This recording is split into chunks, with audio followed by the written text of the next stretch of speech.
Imagine, if you can, a figure moving through the dust and haze of the distant past, a man whose name would echo for millennia, yet whose true face is lost to us. This is Sargon the Great, the unknown man who became king of the world, a shadow who stepped out from the margins of history to invent the very idea of empire.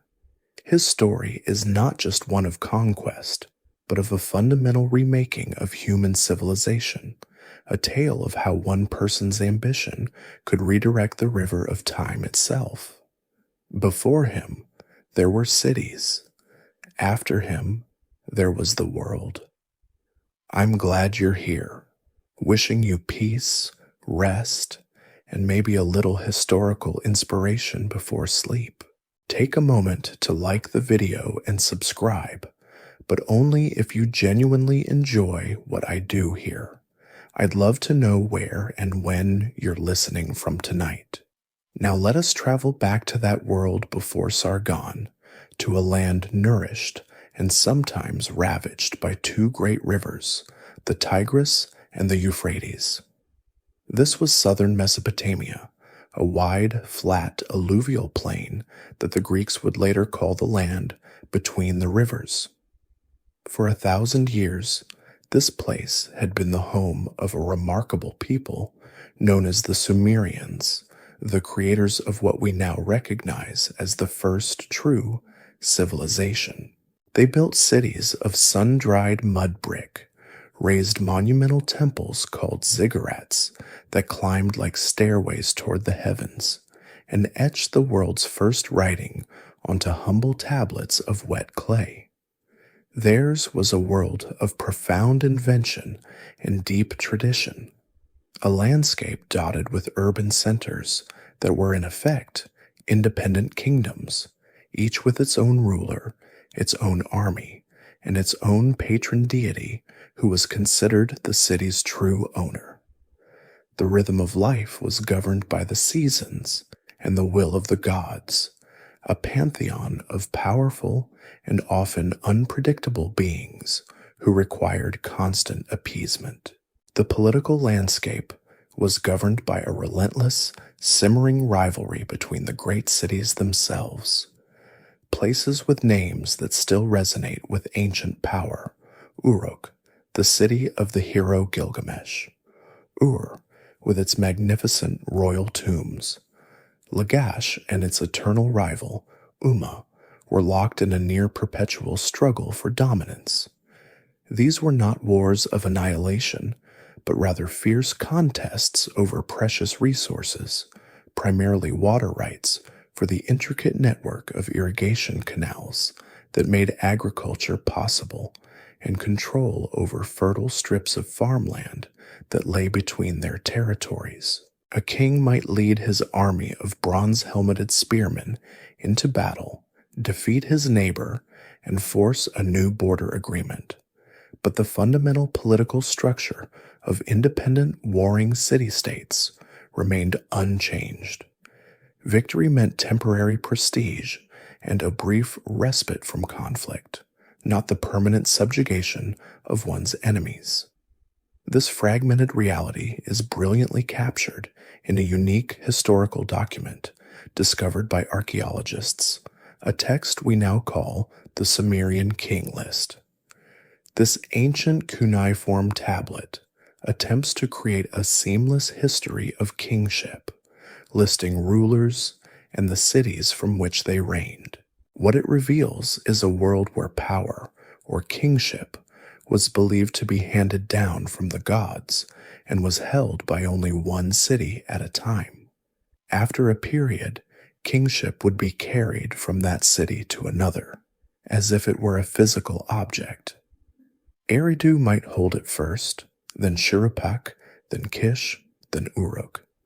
The list presents a tidy, linear progression, yet the archaeological reality it papers over was one of overlapping dynasties and constant chaotic warfare. It shows a civilization that conceived of unified rule as an ideal, but could only ever experience it as a fleeting prize passed from one victor to the next. No single king, no matter how powerful, had ever managed to permanently unite the lands of Sumer and extinguish the sovereignty of his rivals. The world was therefore a known quantity, a familiar pattern of alliances and betrayals, of seasonal campaigns and border disputes that had played out for countless generations. The people who lived in this land understood their identity through their city. A person was from Ur, or from Kish, or from Nippur, the great religious center. Their loyalty was to their local king and their local god, and the idea of a broader, universal identity that might unite them all under a single distant ruler was an utterly alien concept. The horizon of their political imagination was the mud brick wall of the next city over. This was the stage, a world both sophisticated and deeply parochial, settled into its ancient ways and defined by its divisions. It was a world waiting, unknowingly, for a disruption so profound that it would shatter every tradition and redraw the map not just of Mesopotamia, but of human ambition itself. From this established order, from a place of obscurity within the court of one of these very kings, a man of non-Sumerian background would emerge, a figure whose personal history was deliberately shrouded in legend and whose rise to power would feel like the arrival of a force of nature. He was an outsider who would not just win the age-old game of Sumerian politics, but who would overturn the board entirely. Into this intricate tapestry of Sumerian city-states, another thread had been weaving itself for centuries, a presence that was both distinct and deeply integrated.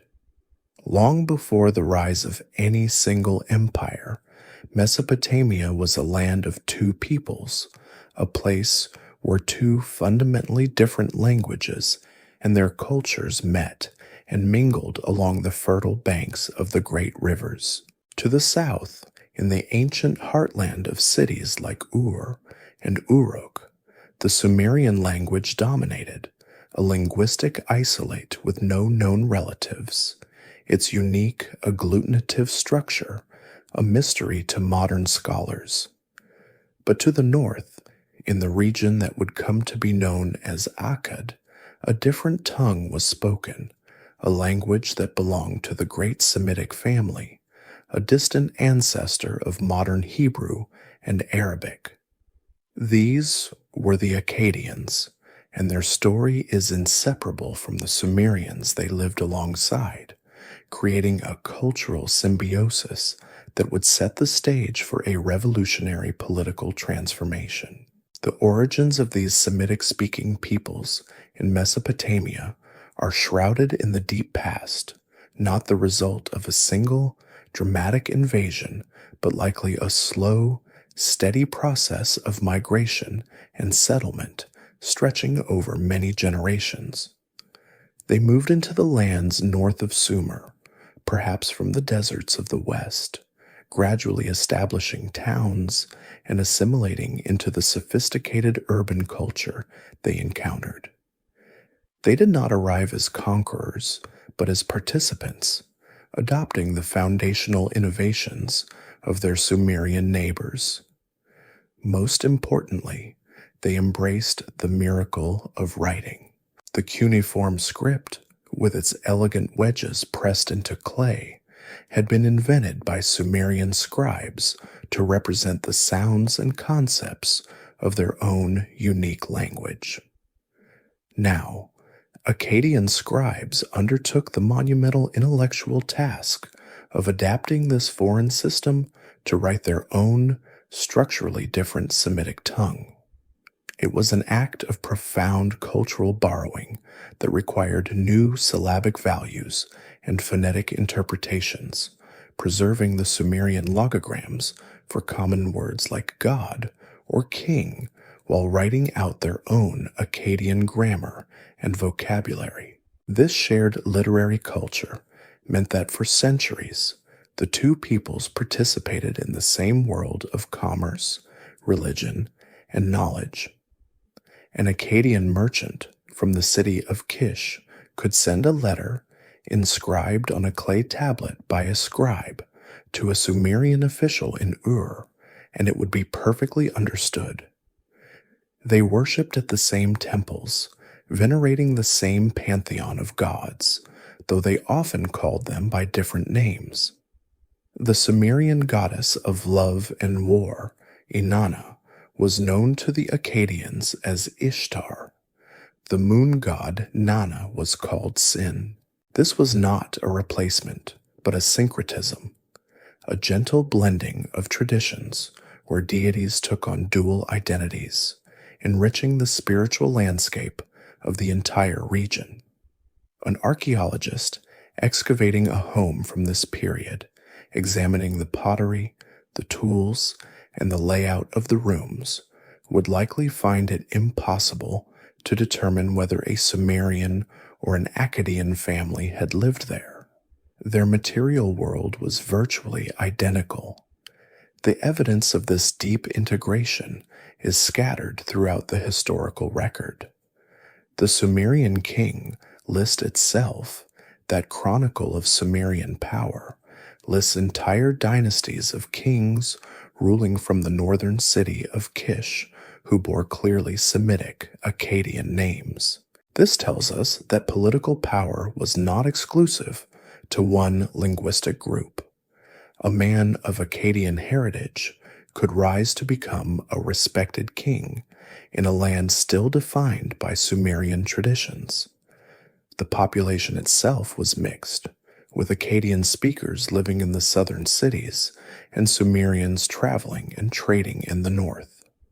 Personal names found on administrative and economic tablets from all over Mesopotamia show this blend, with a father having a Sumerian name and his son an Akkadian one, or vice versa, suggesting a society where intermarriage was common and cultural identity was fluid. The land was not a neat checkerboard of two separate peoples, but rather a spectrum, a gradient of cultural and linguistic influence that shifted as one traveled from the southern marshes to the northern plains. This long and peaceful coexistence, this slow marination of two cultures in one river valley, created a unique Mesopotamian identity that was neither purely Sumerian nor purely Akkadian, but a rich fusion of both. It was this fused world that Sargon was born into, a world where the cultural groundwork for unity had already been laid, waiting only for a political architect with the vision and the will to build something entirely new upon that ancient foundation. From this rich, interwoven world of Sumerian tradition and Akkadian presence, the man who would tear it all down and rebuild it in his own image emerges, not through a clear historical record, but through the mists of a powerful and deliberate legend. To ask who Sargon truly was is to be met with a story, a carefully crafted narrative designed to erase a mundane past and replace it with a destiny written by the gods. This foundational myth, preserved for us on tablets of clay, is where the story of empire truly begins, not with a chronicle of battles, but with the quiet sound of a reed basket being pushed out into the slow-moving current of the Euphrates River. It is a tale that seeks to answer the unasked question of a usurper: by what right do you rule? Sargon's answer was not to point to a royal father, for he had none, but to the river, the garden, and the love of a goddess. The legend, as told in what purports to be his own words, is one of humble and mysterious beginnings. He claims his mother was an entom, a high priestess, a station of immense religious importance, but one that demanded celibacy, making his very conception a secret and perhaps a sacrilege. His father, he says, he never knew, Fearing discovery, his mother gave birth to him in secret in a town she names as Azupiranu, the Saffron City, a place lost to time along the Euphrates. She could not keep the child, so she wove a basket of reeds for him, sealing its lid and seams with bitumen to make it waterproof. In this tiny vessel, this small ark of a man's fate, she placed her infant son and set him adrift on the waters that gave life to the land, abandoning him to a fate she could not control. The river, the legend tells us, carried him along its course, a silent, unknowing passenger on a journey to power. He was not discovered by royalty, but by a man of the earth named Akki, a drawer of water, an irrigator whose life was spent guiding the life-giving waters into the canals and fields. Akki, seeing the floating basket, lifted the child from the river, and in an act of simple kindness that would unknowingly change the world, raised the boy as his own son. Under Akki's care, Sargon became a gardener, his hands learning the rhythms of the soil, the cycles of planting and harvest. There is a profound symbolism in this part of the tale. The future king of the world begins his life not as a warrior, but as a nurturer of life, a man whose origins are tied directly to the fertile earth of Mesopotamia itself. But destiny, as the legend insists, had grander plans for him. As he worked in the garden, he caught the eye of the most powerful of all goddesses, Ishtar, the Sumerian Inanna, the goddess of love, passion, and war. She fell in love with the humble gardener, and through her divine favor, his path began to turn away from the soil and toward the throne. This story is, almost certainly, a piece of brilliant political invention. Archaeologists have found versions of this tale on cuneiform tablets, most of which date to centuries after Sargon lived, suggesting it was a core part of the imperial lore passed down through generations. It is a classic birth of the hero motif, a narrative pattern seen in many cultures, designed to legitimize a ruler who lacks a traditional claim to power. By erasing his true parentage, the legend disconnects Sargon from any inconvenient loyalties or subordinate lineage. He is not the son of a minor lord or a palace functionary. He is the son of the river, the adopted child of the common folk, and the chosen beloved of a mighty goddess. His right to rule comes not from men, but directly from the divine. It is a narrative that makes his usurpation of power feel not like a political coup, but like the fulfillment of a sacred destiny. The historical reality, stripped of this legendary gloss, is more prosaic but no less remarkable. The first verifiable trace we have of Sargon is not in a garden, but in the halls of power in the great city of Kish, one of the most ancient and respected centers of kingship in the north. Here he served as the cupbearer to the king, a man named Ur-Zababa. The title of cupbearer can be misleading to modern ears, suggesting a mere servant, but this was a position of extraordinary trust and influence. The cupbearer stood beside the king, privy to his conversations, aware of the intrigues of the court, and responsible for the king's own safety, ensuring his drink was not poisoned. He was a close confidant, a bodyguard, and an advisor, all in one. It was from this vantage point, at the very heart of the existing power structure, that Sargon was perfectly placed to learn, to plot, and to await his moment.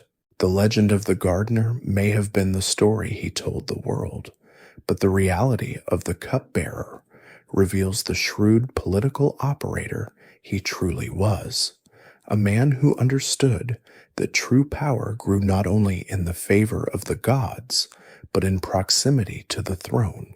From this trusted position at the right hand of the king, the story of Sargon takes its most decisive turn, moving from the quiet corridors of the palace to the open field of rebellion. The historical sources are fragmentary, offering us not a clear chronicle of events, but rather echoes of a dramatic rupture, a moment when the trusted servant turned against his master. One later text, known as the Sargon Chronicle, hints at the growing tension between the aging king Ur-Zababa and his increasingly prominent cupbearer. The king is said to have been troubled by a dream, a divine omen that he interpreted as a threat to his reign, a premonition of his own downfall at Sargon's hands. Fearful, Ur-Zababa began to plot against the man he had once favored, seeing in his charisma and ambition the seeds of a dangerous rival.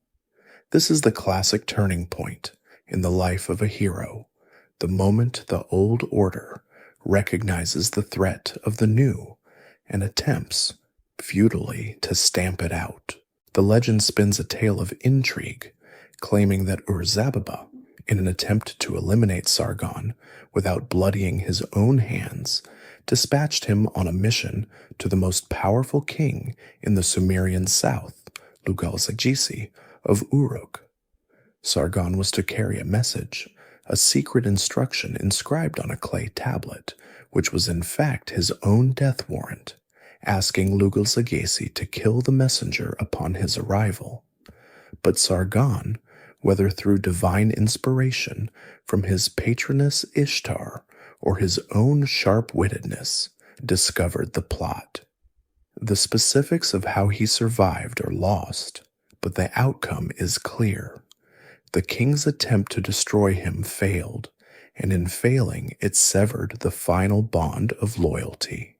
The cupbearer was now a rebel, an enemy of the throne he had once served. He returned north, not as a subordinate, but as a contender, gathering followers to his side, likely drawing on the support of the Akkadian-speaking population and disaffected soldiers who saw in him a more dynamic and promising leader than the old king of Kish. The rebellion itself was a profound act of defiance. Sargon did not simply scheme to replace Ur-Zababa on the throne of the ancient and venerable city of Kish. He undertook a move that was, in the context of Mesopotamian history, utterly revolutionary. Instead of seizing an existing center of power, he abandoned it. He led his followers away and chose to build an entirely new city from the ground up, a capital that would be his and his alone. He named it Akkad, or Agade, and in doing so, he was not just founding a city, he was declaring the birth of a new political age. For 1,000 years, a king's legitimacy had been inextricably tied to the ancient city from which he ruled. Power resided in Kish or in Uruk, cities whose patron gods had sanctioned kingship for time immemorial. By building Akkad, Sargon was making a radical statement. His authority did not derive from the heritage of an ancient city or the sanction of its priesthood. His power came from his own strength, his own charisma, and his own army. The city would not make the king would make the city. This decision was a masterstroke of both symbolic and strategic genius. Strategically, he could place his new capital in a perfect location to control the major trade and military routes, a pivot point between the Semitic north and the Sumerian south. More importantly, he could build it without the constraints of tradition. An old city like Kish was filled with powerful noble families and deeply entrenched temple priesthoods, all with their own interests and ancient claims to influence. In Akkad, There were no old families, no established priesthoods with competing loyalties. Every official, every priest, every soldier owed their position and their allegiance directly to Sargon. It was to be a truly royal city, an instrument of his will, staffed by a new class of loyal administrators who were dependent upon him for their status. The city itself became the physical embodiment of his new model of personal, centralized power. Imagine the sounds of its construction rising from the plains, the slap of wet mud being pressed into countless brick molds under the Mesopotamian sun, the shouts of foremen directing laborers, the foundations of massive walls and temples being laid where before there was only empty land. Akkad was a project born of pure ambition, a testament to a new way of thinking about the world. It was to be the administrative heart of a future empire, the barracks for a new kind of army, and the nexus of a trade network that Sargon envisioned stretching to the ends of the known world. While its exact location remains one of the greatest unsolved mysteries in archaeology, the lost capital of the world's first empire, still buried somewhere beneath the Iraqi soil, its conceptual importance is immense. The founding of Akkad was the moment Sargon ceased to be merely a rebel against a single king. It was the moment he began his true project, the creation of a new world order with himself and his city at its absolute center. With the foundations of Akkad rising from the earth, a tangible symbol of his new order, Sargon's ambition could no longer be contained within the northern plains. His very existence was a challenge to the established powers of the south, and a confrontation was not just likely, but inevitable. The Sumerian city-states were not a disorganized rabble. At that very moment, they were united under the leadership of the most powerful king the South had seen in generations, a man named Lugal-Zaggisi.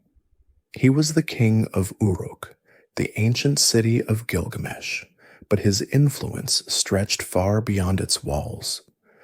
Through a series of brilliant military campaigns and shrewd political alliances, he had forged the Sumerian cities into a formidable, albeit loose, confederation, making himself the undisputed master of the southern river valley. He was the culmination of the old system, a king who had successfully played the traditional Game of Thrones and won, styling himself king of all the lands.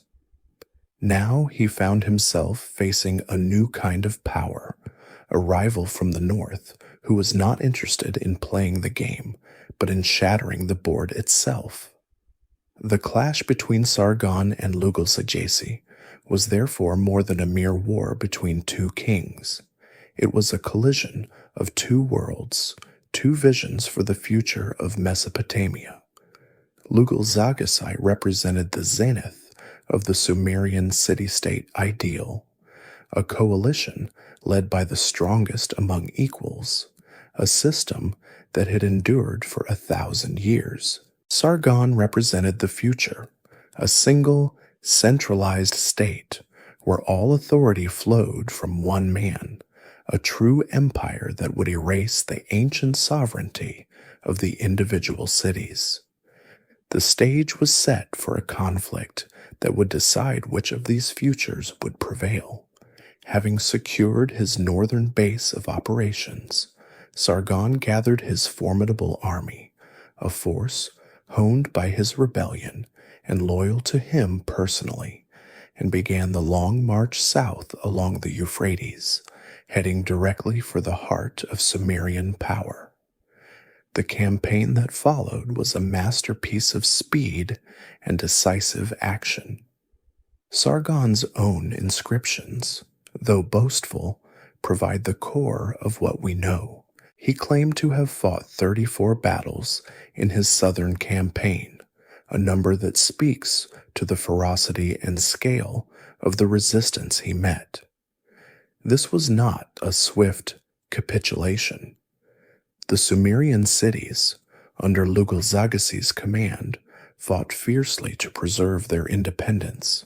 But Sargon's army, perhaps better organized and driven by a singular purpose, proved unstoppable.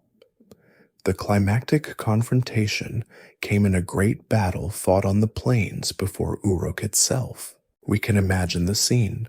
Two of the largest armies ever assembled in the region, a sea of bronze helmets and copper-tipped spears glittering under the harsh sun, the air thick with the dust of marching feet and the shouts of commanders.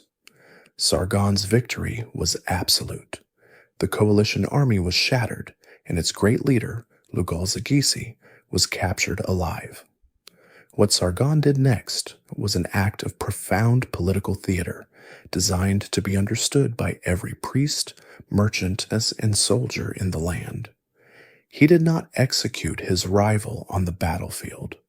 Instead, he placed Lugal-Zagisi in a neck stock, a wooden yoke of humiliation, and personally led him as a captive all the way to the city of Nippur. Nippur was the supreme religious center of Sumer, the home of the temple of Enlil, the chief deity of the Mesopotamian pantheon, and the god who, in their theology, bestowed kingship upon mortals.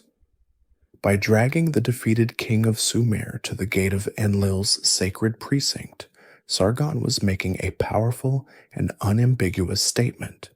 He was not merely a foreign conqueror. He was the rightful king, chosen by Enlil himself. His victory was not just a feat of arms, but the fulfillment of divine will. He had brought his defeated rival to the god's doorstep as a tribute, a living testament to the new reality of power. But the capture of Lugal-Zagasi did not end the war. One by one, Sargon marched on the great cities of the south, extinguishing the final embers of resistance. He conquered Uruk and tore down its massive walls.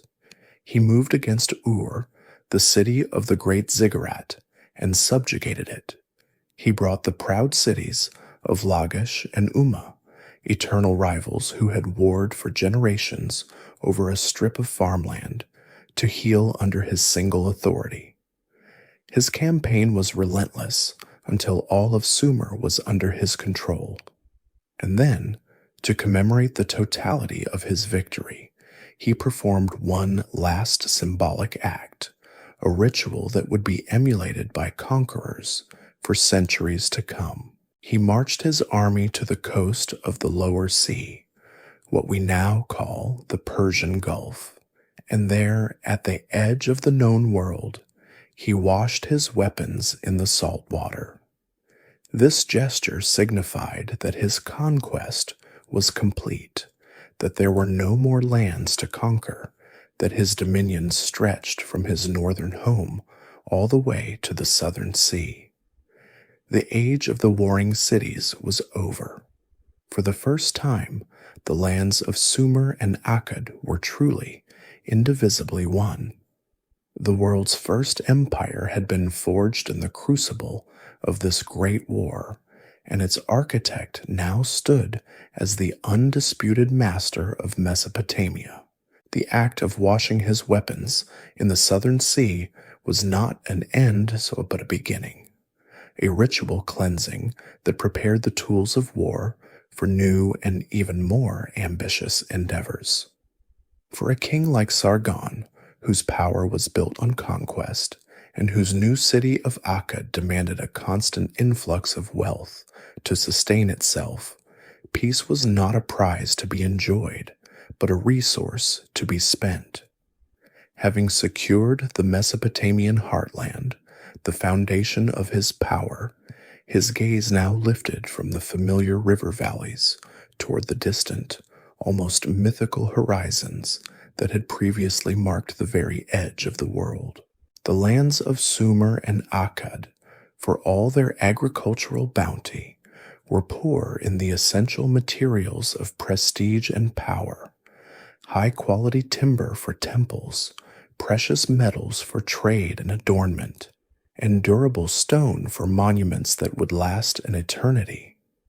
To be a true king of the world, Sargon needed to control the sources of this wealth, and so his armies, now seasoned and unified, began to march. Their path first led them west, following the curve of the Euphrates into the lands that are now Syria. This was a long and arduous journey across a semi-arid expanse, a landscape utterly different from the irrigated fields of home. The objective was a prize that had been coveted by Mesopotamian kings for centuries: the cedar forests of the Amanus Mountains, and beyond them, the great forested slopes of Lebanon.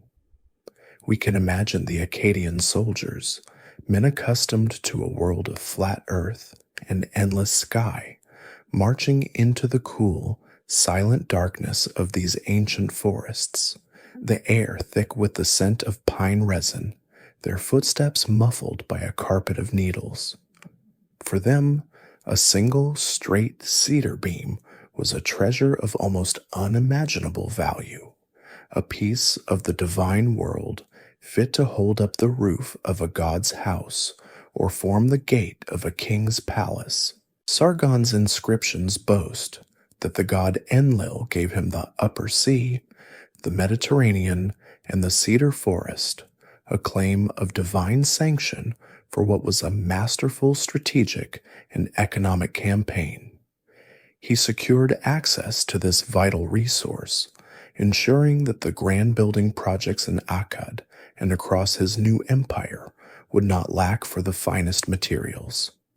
But wood was not the only resource Sargon craved. He turned his armies north into the rugged hill country of Anatolia, the land the Akkadians knew as the Silver Mountains. This was a reference to the Taurus mountain range, a region fabulously rich in mineral wealth, especially the silver that formed the backbone of the Mesopotamian economy. This campaign was a different kind of war, fought not on open plains, but in narrow passes and against hardened mountain peoples defending their homes. Yet the result was the same. Akkadian control, whether through direct conquest or the establishment of tributary relationships, was asserted over these vital economic zones. An archaeological discovery from this period, a text known as the King of Battle epic, tells a semi-legendary story of Sargon marching his army to the Anatolian city of Purushanda to protect a colony of Akkadian merchants who were being mistreated by the local ruler. While the story is likely embellished, it points to a historical truth. Sargon's military reach was now being used to enforce and protect long-distance trade routes, a key function of any true empire. Nor did he ignore the traditional enemies to the east. He marched against the powerful kingdom of Elam in what is now southwestern Iran and its cities of Susa and Awan. While Mesopotamian kings had fought the Elamites before, Sargon's conquest was different in its scope. He did not merely defeat their armies, he incorporated them into his administrative system, making Akkadian the official language of government in a foreign land and installing governors loyal to him. His dominion now stretched from the shores of the Mediterranean to the mountains of western Iran. This created a territory of unprecedented scale, a multicultural and multilingual state that dwarfed anything that had come before. A traveler journeying from the silver mines of Anatolia to the ports of the Persian Gulf would, for the first time in history, never leave the territory of a single king. This raises a profound question that historians and archaeologists still debate. What was the true nature of this vast domain? Were these distant lands fully integrated provinces, ruled directly by Akkadian bureaucrats, or were they a collection of vassal states left to their own devices as long as they paid their tribute of cedar, silver, and stone? The evidence is ambiguous. Sargon's own inscriptions present a picture of total domination, but the logistical challenges of directly ruling such a vast and diverse area with ancient technology would have been immense.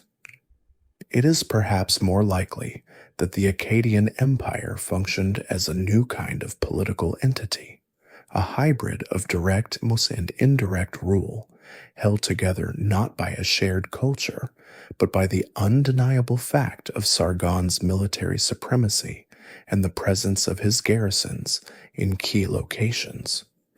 What is certain is that Sargon had redrawn the mental map of the world. The old divisions between Sumer and Akkad, between the river valley and the foreign mountains, had been erased. In their place was a single, sprawling territory, an empire defined not by ancient tradition, but by the boundless ambition of its founder. A territory conquered by the sword is merely occupied. To transform it into an empire, it must be ruled by an idea. Sargon's military victories had created a geographical entity of unprecedented size, but the true genius of his reign and the reason his creation would outlast him lay in the answer to the immense question that followed. How does one govern a world? The old methods were utterly insufficient. The Sumerian model of feuding city-states, where power was a temporary prize passed between rivals, could not provide a blueprint for a permanent, multicultural, and centrally administered state. To rule the vast domain he had won, Sargon had to invent a new political technology, a system of control that could bind together disparate peoples, languages, and traditions under the single will of the king in Akkad. This administrative architecture, less dramatic than his battles, but far more revolutionary, would become the true foundation of his empire. The cornerstone of this new system was the radical redefinition of local power. For centuries, the Sumerian cities had been governed by their own rulers, who held titles like Ensi or Lugal. These were often hereditary positions, held by men from powerful local families whose primary loyalty was to their own city and its patron god. Sargon understood that this system of entrenched local authority was the greatest threat to his imperial project. He could not afford to have dozens of semi-independent kings ruling their own fiefdoms, waiting for a moment of weakness to reassert their autonomy. So while he often kept the traditional title of Ensi, he fundamentally changed its meaning. He swept aside many of the old ruling families, and in their place installed his own carefully chosen men. These new governors were not local aristocrats.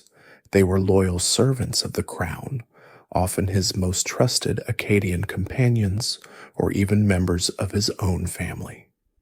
These men were not kings. They were civil servants, dispatched from the capital to administer a district on the king's behalf. Their authority did not derive from local tradition or a city god, but flowed directly from Sargon.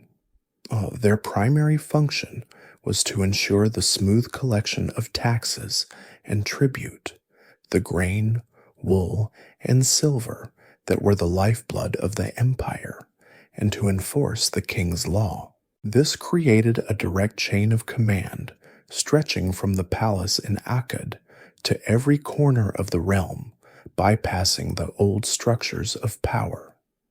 To ensure their loyalty and effectiveness, Sargon established a network of royal messengers, a precursor to the great imperial postal systems of later empires, allowing for rapid communication between the governors and the central court.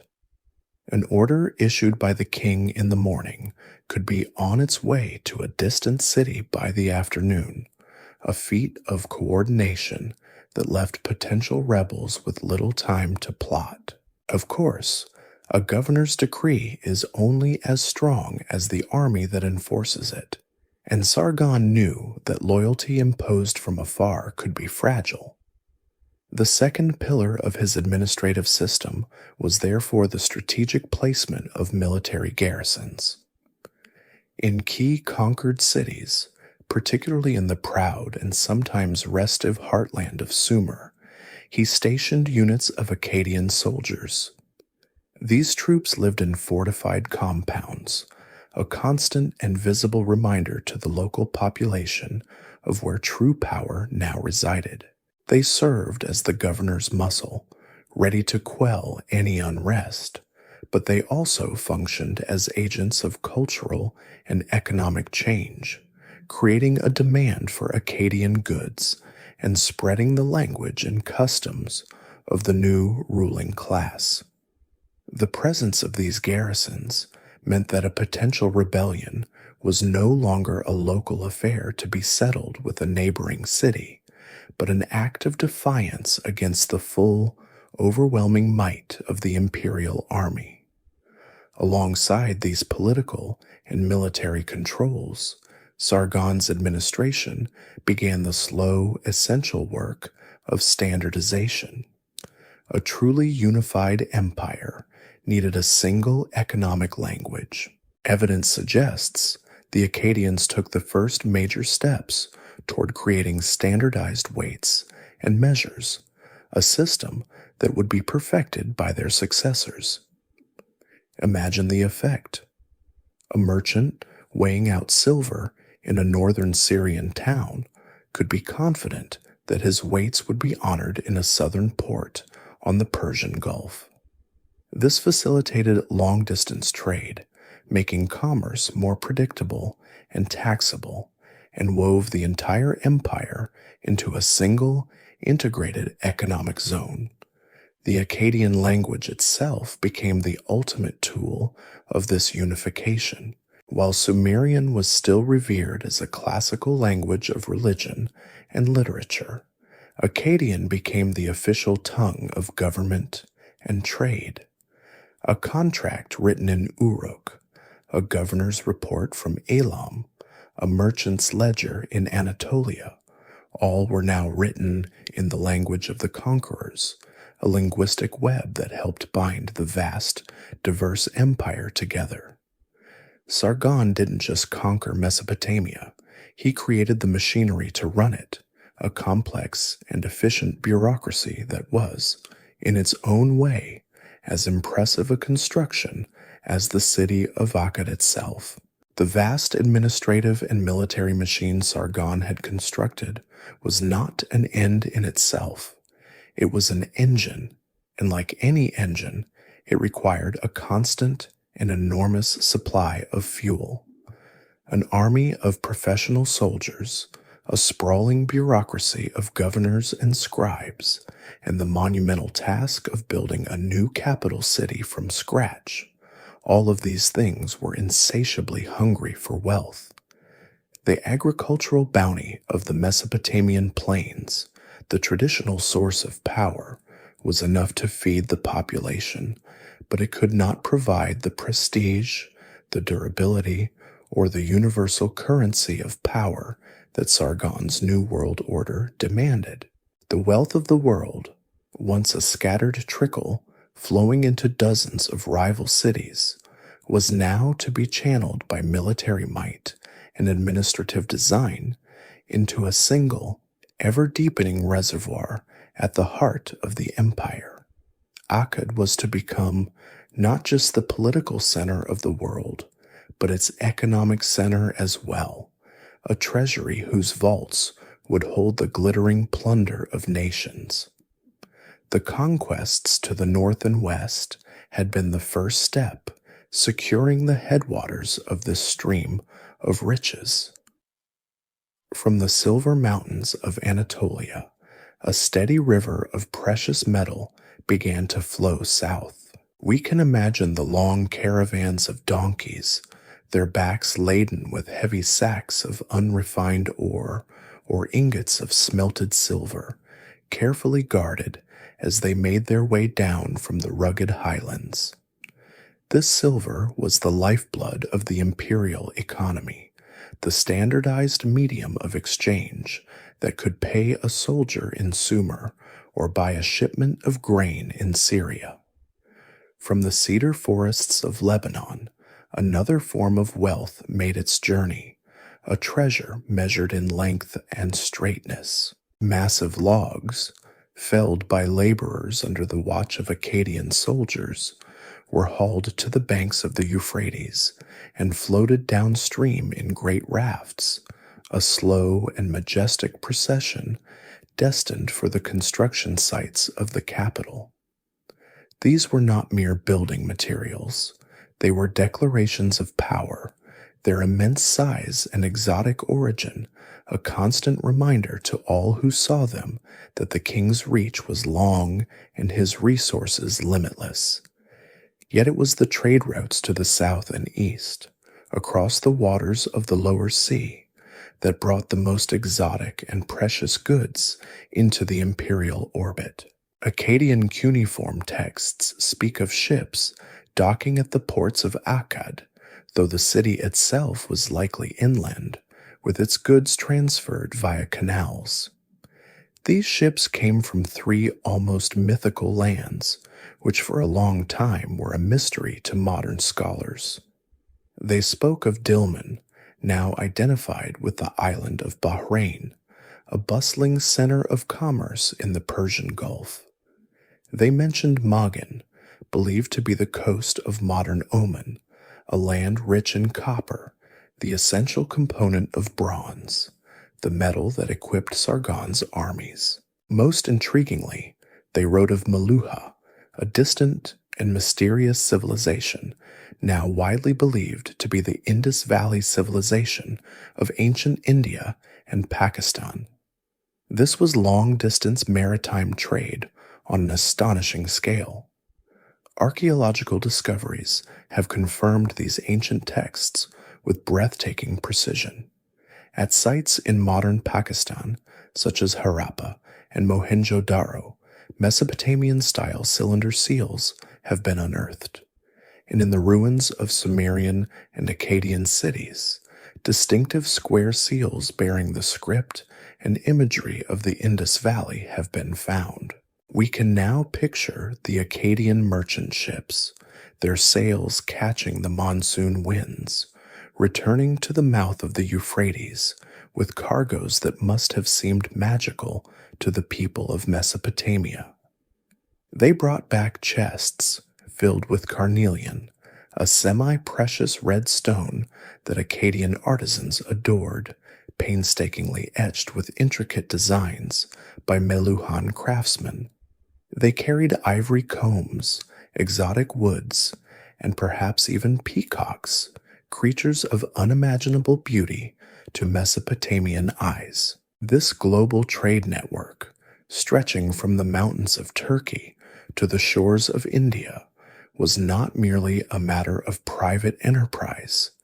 It was an affair of state, protected by Akkadian might and organized to serve the needs of the crown. The world was being woven together by threads of commerce, and all those threads led directly back to Akkad. The city became a vibrant, cosmopolitan hub, its storehouses and workshops filled with the raw materials of a dozen different lands, a physical testament to an empire that had mastered not only the battlefield, but also the sea lane and the caravan route. The immense wealth that flowed into Akkad from the corners of the known world was the body of the empire, the silver and cedar its bones and sinew. But Sargon understood with a profound clarity that a body without a spirit cannot long endure, An empire held together solely by garrisons and governors is a brittle thing, forever one rebellion away from shattering into the fragments from which it was forged. To make his creation last, to transform a conquered territory into a true civilization, he needed to capture not just the cities of his subjects, but their hearts and minds as well. This task, perhaps the most delicate and crucial of his entire reign, he entrusted not to a general with a bronze axe, but to a woman with a reed stylus, a figure whose influence would prove more lasting than any fortress wall. He turned to his own daughter, Enheduanna, and in a move of unparalleled political genius, he made her the chief spiritual architect of his new world. Sargon appointed Enheduanna to the single most important and prestigious religious post in the entire southern heartland, the role of priestess of the moon god Nana in the ancient and deeply respected city of Ur. This was no mere honorary title.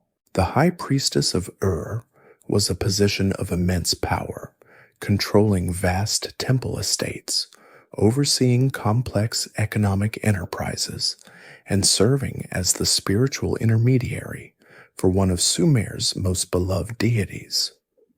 For generations, this role had been held by the daughters of prominent Sumerian noble families. By placing his own Akkadian daughter at the very center of Sumerian religious life, Sargon was performing a radical act of political and cultural surgery. He was grafting a branch of his own dynasty onto the sacred tree of Sumerian tradition, creating a living symbol of the union he sought to impose. From her new home in the Jiparu, the residence of the high priestess, Enheduanna would become the voice that would teach two cultures to sing a single hymn. Her great project was the careful and brilliant weaving together of two separate divine families, the Sumerian pantheon and the Akkadian one, into a single, cohesive theology that would serve the new imperial reality. She accomplished this through the power of literature, composing a series of poems and hymns that are, quite simply, the first works in all of human history that can be attributed to a named author. We know her name, Enheduanna, because she signed her work, a revolutionary act of individual consciousness in a world of anonymous traditional creation. In her hands, the cuneiform script, once a tool for counting barley and recording royal boasts, became an instrument for expressing profound personal devotion and sophisticated theological argument. Her most significant work was a long and passionate poem we now call The Exaltation of Inanna. In it, she takes the great Sumerian goddess of love and war and systematically elevates her, fusing her with the Akkadian goddess Ishtar and recasting this composite deity as the most powerful and important force in the cosmos, the divine patroness of the Akkadian dynasty. She describes the goddess in terrifyingly beautiful terms, a celestial queen who holds the fate of gods and mortals in her hands, a warlike figure perfectly suited to an age of empire. But the poem is also intensely personal. Enheduanna speaks in the first person, crying out to the goddess after she has been driven from her temple in Ur by a political rebel. She describes her own despair and her unwavering faith that her divine queen will restore her. This is something entirely new in the world, the recorded voice of an individual's inner life, their pain and their hope, reaching out across 43 centuries. This monumental act of literary and religious syncretism was furthered by her Sumerian temple hymns. This was a collection of 42 short but elegant hymns, a tour of the entire spiritual landscape of the empire. Each hymn was dedicated to a major temple in a different city, from Eridu in the far south to Sippar in the north. This was a work of subtle genius. On one hand, it honored the ancient local traditions of each city, acknowledging the power of their patron gods and reassuring them that the new empire respected their heritage. On the other hand, by gathering them all into a single, unified collection composed by the emperor's daughter, it implicitly placed them all within a new, hierarchical structure. The gods of Sumer were not being erased. They were being organized, cataloged, and incorporated into a grand imperial pantheon whose chief deity was now the Inanna Ishtar who protected Sargon's throne. For a long time, Enheduanna was known only through these literary works, copied and recopied for centuries by scribes who revered her as a foundational figure. But archaeology has provided a stunning, tangible link to her life. During excavations at Ur, the British archaeologist Sir Leonard Woolley unearthed a small, damaged disc of translucent calcite. When pieced together, it revealed a relief carving of a priestess, her hand raised in a gesture of piety, leading a procession of temple functionaries. On the back, an inscription reads, Enheduanna, Ziru priestess, wife of the god Nana, daughter of Sargon, king of the world, in the temple of the god Nana. Here was her face, her title, and her lineage, etched in stone. This single object, the disc of Enheduanna, transformed a legendary name into a historical certainty, the first author in history whose name, works, and physical image have all survived the ravages of time.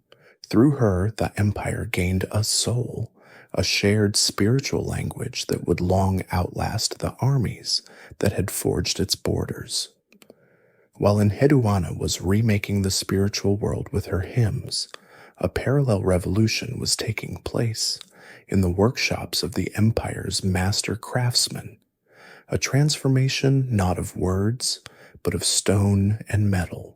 Just as the old political order was insufficient to rule a unified state, the old artistic traditions of Sumer were inadequate to express the new and profoundly different idea of kingship that Sargon embodied.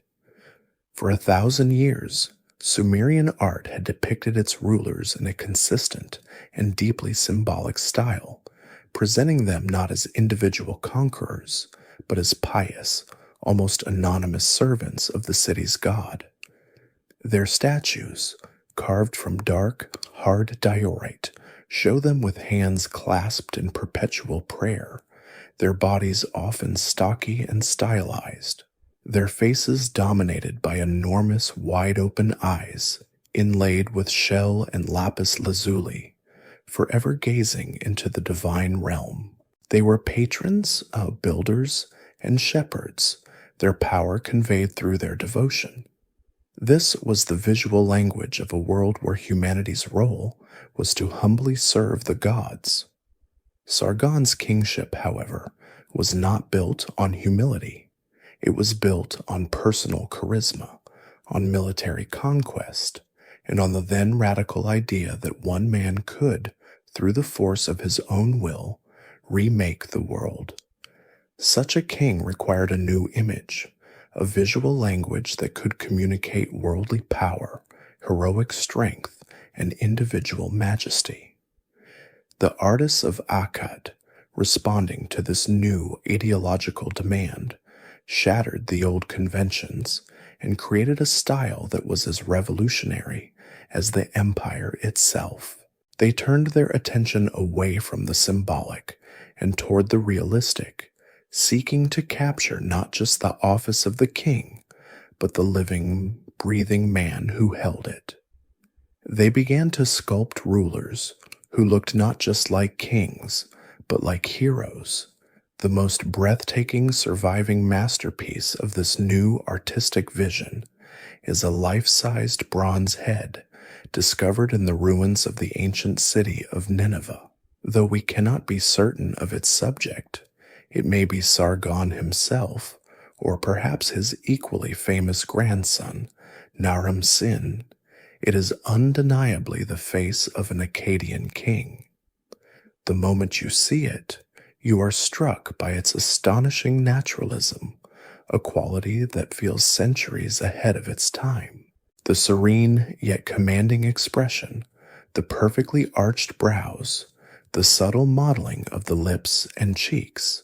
This is not a generic symbol of piety, but the portrait of a specific, powerful individual. The artist has rendered the king's intricate hairstyle and elaborately braided beard with a jeweler's precision, each strand and curl a testament to the meticulous care and supreme skill involved in its creation. This is a face that radiates a calm, confident, and absolute authority. It is a portrait of a man who commands the world and is comfortable with the weight of that command. The object's history also tells a story of the enduring power of this new image. Long after it was created, the head was deliberately mutilated. One eye has been gouged out, the ears and the end of the beard broken off, a clear act of iconoclasm, of political vandalism. A later conqueror, perhaps one who overthrew the Akkadian dynasty, understood that to truly defeat the empire, one had to not only tear down its walls, but also symbolically blind its king, to erase the powerful gaze that had once held the world in its thrall. The damage, paradoxically, only enhances our sense of the object's original power. This new focus on heroic individualism was not confined to royal portraits. It appeared even on the smallest of objects, most notably the cylinder seals that were central to Mesopotamian life. These small, intricately carved stone cylinders were used to roll an impression onto wet clay, serving as a signature on documents and a mark of ownership on goods. In Sumerian times, the scenes carved on them were often static and repetitive, rows of figures, religious processions, or mythological scenes rendered in a stiff, formal style.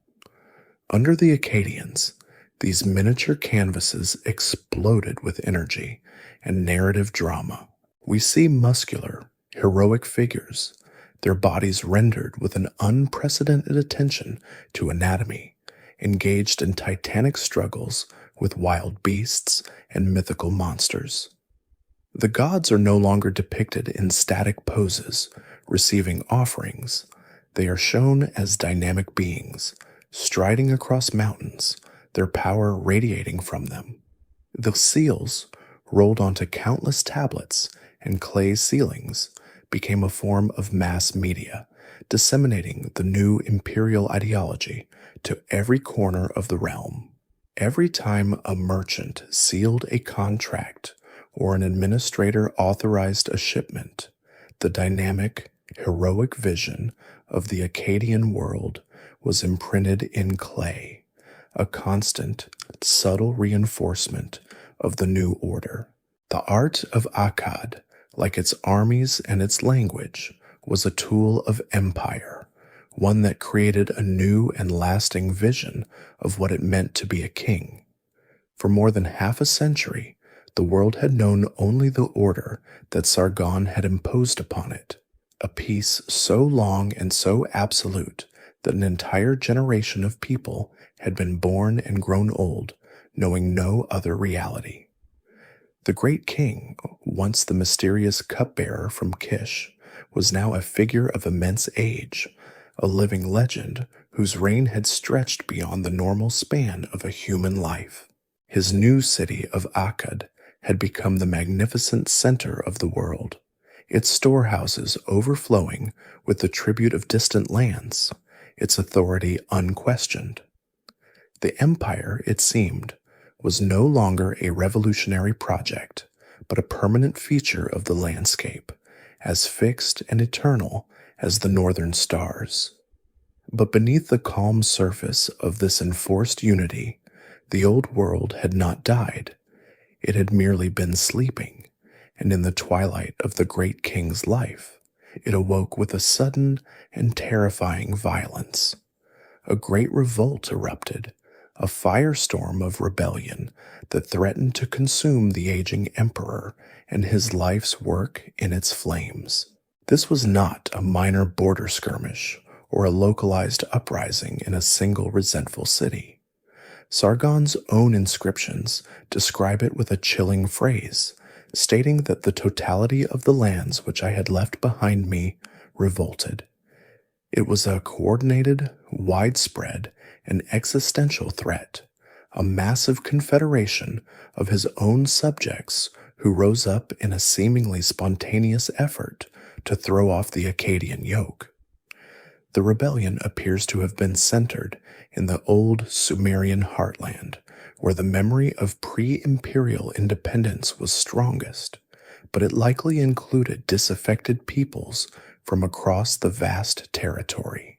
The reasons for this great betrayal were surely complex, a toxic brew of simmering resentments that had been left to fester for decades. There was the heavy hand of Akkadian governors, the relentless demand for tribute in grain and silver, and the humiliation of proud cities being ruled by foreign garrisons. And perhaps, most critically, there was the perception of weakness. The great Sargon was now an old man. The lion who had conquered the world surely no longer had the strength to hold it. The sheer scale and coordination of the revolt were breathtaking, a testament to the hatred Sargon's rule had inspired. The rebels did not merely attack the fringes of the empire, they struck at its very heart. In an audacious move, their combined armies marched on Akkad itself, the city that Sargon had built as the symbol of his power, and laid siege to it. We can imagine the shock and terror within the capital's mighty walls. The king of the world, the man whose armies had marched to the shores of the Mediterranean and the mountains of Iran, was now a prisoner in his own home, surrounded by the very people he had conquered. To the rebels outside, victory must have seemed not only possible, but inevitable. They had trapped the aging tyrant, and all that remained was to starve him out and tear down the monuments of his arrogance, restoring the old and proper order of things. But they had profoundly underestimated the man they had cornered. Sargon, even in his old age, was not a king who would die quietly behind his walls. The inscriptions describe his response with a stark and brutal clarity. He did not negotiate. He did not wait. He mustered his personal guard and his most loyal troops, the core of the standing army that was garrisoned in the capital, and he personally led them out of the city gates to smash the siege. The battle that raged on the plains before Akkad must have been a desperate and ferocious affair, the fate of the empire hanging in the balance. But the old king's tactical genius and the discipline of his professional soldiers prevailed. He broke the armies that surrounded him, scattering the besiegers and securing his capital. This, however, was only the beginning. The revolt was not a single army, but a hydra with many heads, and Sargon spent the final years of his reign engaged in a grim and bloody campaign to reconquer his own empire. He marched his victorious army south, systematically moving from one rebel city to the next, and his vengeance was terrible. His inscriptions are not poetic. They are the cold, hard ledgers of destruction. He smote them, vanquished them, overthrew them, and after the battles were won, he heaped up their corpses in piles. He made a horrific example of the ringleaders, tearing down city walls and likely executing the local nobles who had dared to defy him. This was not a war of subjugation. It was an act of brutal, methodical punishment designed to burn the lesson of Akkadian power into the memory of the land for all time. By the end of his long and bloody final campaign, silence once again fell over Mesopotamia. The Great Revolt was crushed, utterly and completely. Sargon of Akkad would die peacefully in his bed, the undisputed master of the empire he had both built and saved. But the victory was a hollow one. It had revealed the terrible truth that his creation was not a willing union of peoples, but a prison held together by fear. He had defeated his enemies one last time, but he had also watered the soil of his empire with a deep and bitter resentment, a legacy of hatred that he would bequeath to his sons. The cracks in the foundation of the world's first empire had been sealed over with blood, but they had not been fixed, and they would one day break open again. The death of a king who has reigned for more than 50 years is not merely the passing of a man, it is the end of an entire world. When Sargon was finally laid to rest, the immense gravity of his personal authority, the force that had held the disparate lands of his empire together for a lifetime, was suddenly gone. He left behind a territory that was pacified but deeply scarred, a treasury filled with the wealth of nations, and a throne that was now a seat of almost unimaginable power. He also left behind 2 sons, Raimush and Manishtushu, who would inherit not just his crown, but the monumental and perhaps impossible task of living in the shadow of a legend. They were the sons of the man who had invented empire, and they would discover with brutal swiftness that holding a world together is a very different and often bloodier business than conquering one. The moment the news of Sargon's death spread, the empire exploded. The fires of the Great Revolt, which the old king had so ruthlessly extinguished, had left behind smoldering embers of resentment in every subjugated city, and now, with the tyrant gone, they burst back into a raging inferno. For the kings and nobles of the Sumerian south, this was the moment they had been waiting for, a chance to reclaim the ancient independence that had been stolen from them. For Raimush, Sargon's immediate heir, there was no peaceful transition, no quiet period of mourning. His reign began not with a coronation, but with a desperate, empire-wide war for survival. The inscriptions he left behind are a stark and relentless catalog of this struggle, revealing a 9-year reign spent in almost constant, savage warfare, not against foreign enemies, but against his own subjects. Rimish was his father's son in military prowess and, it seems, in temperament. He met the wave of rebellion with a tide of overwhelming force, marching his army south to confront the coalition of rebel cities, which included the great centers of Ur, Lagash, and Umma. His tactics were a direct echo of his father's final campaigns, but stripped of any pretense of liberation or divine will. This was purely a matter of suppression, of breaking the will of his enemies through sheer terror. His victory inscriptions are chilling in their statistical brutality. He boasts of killing over 8,000 men from Ur and Lagash in a single battle and capturing more than 5,000.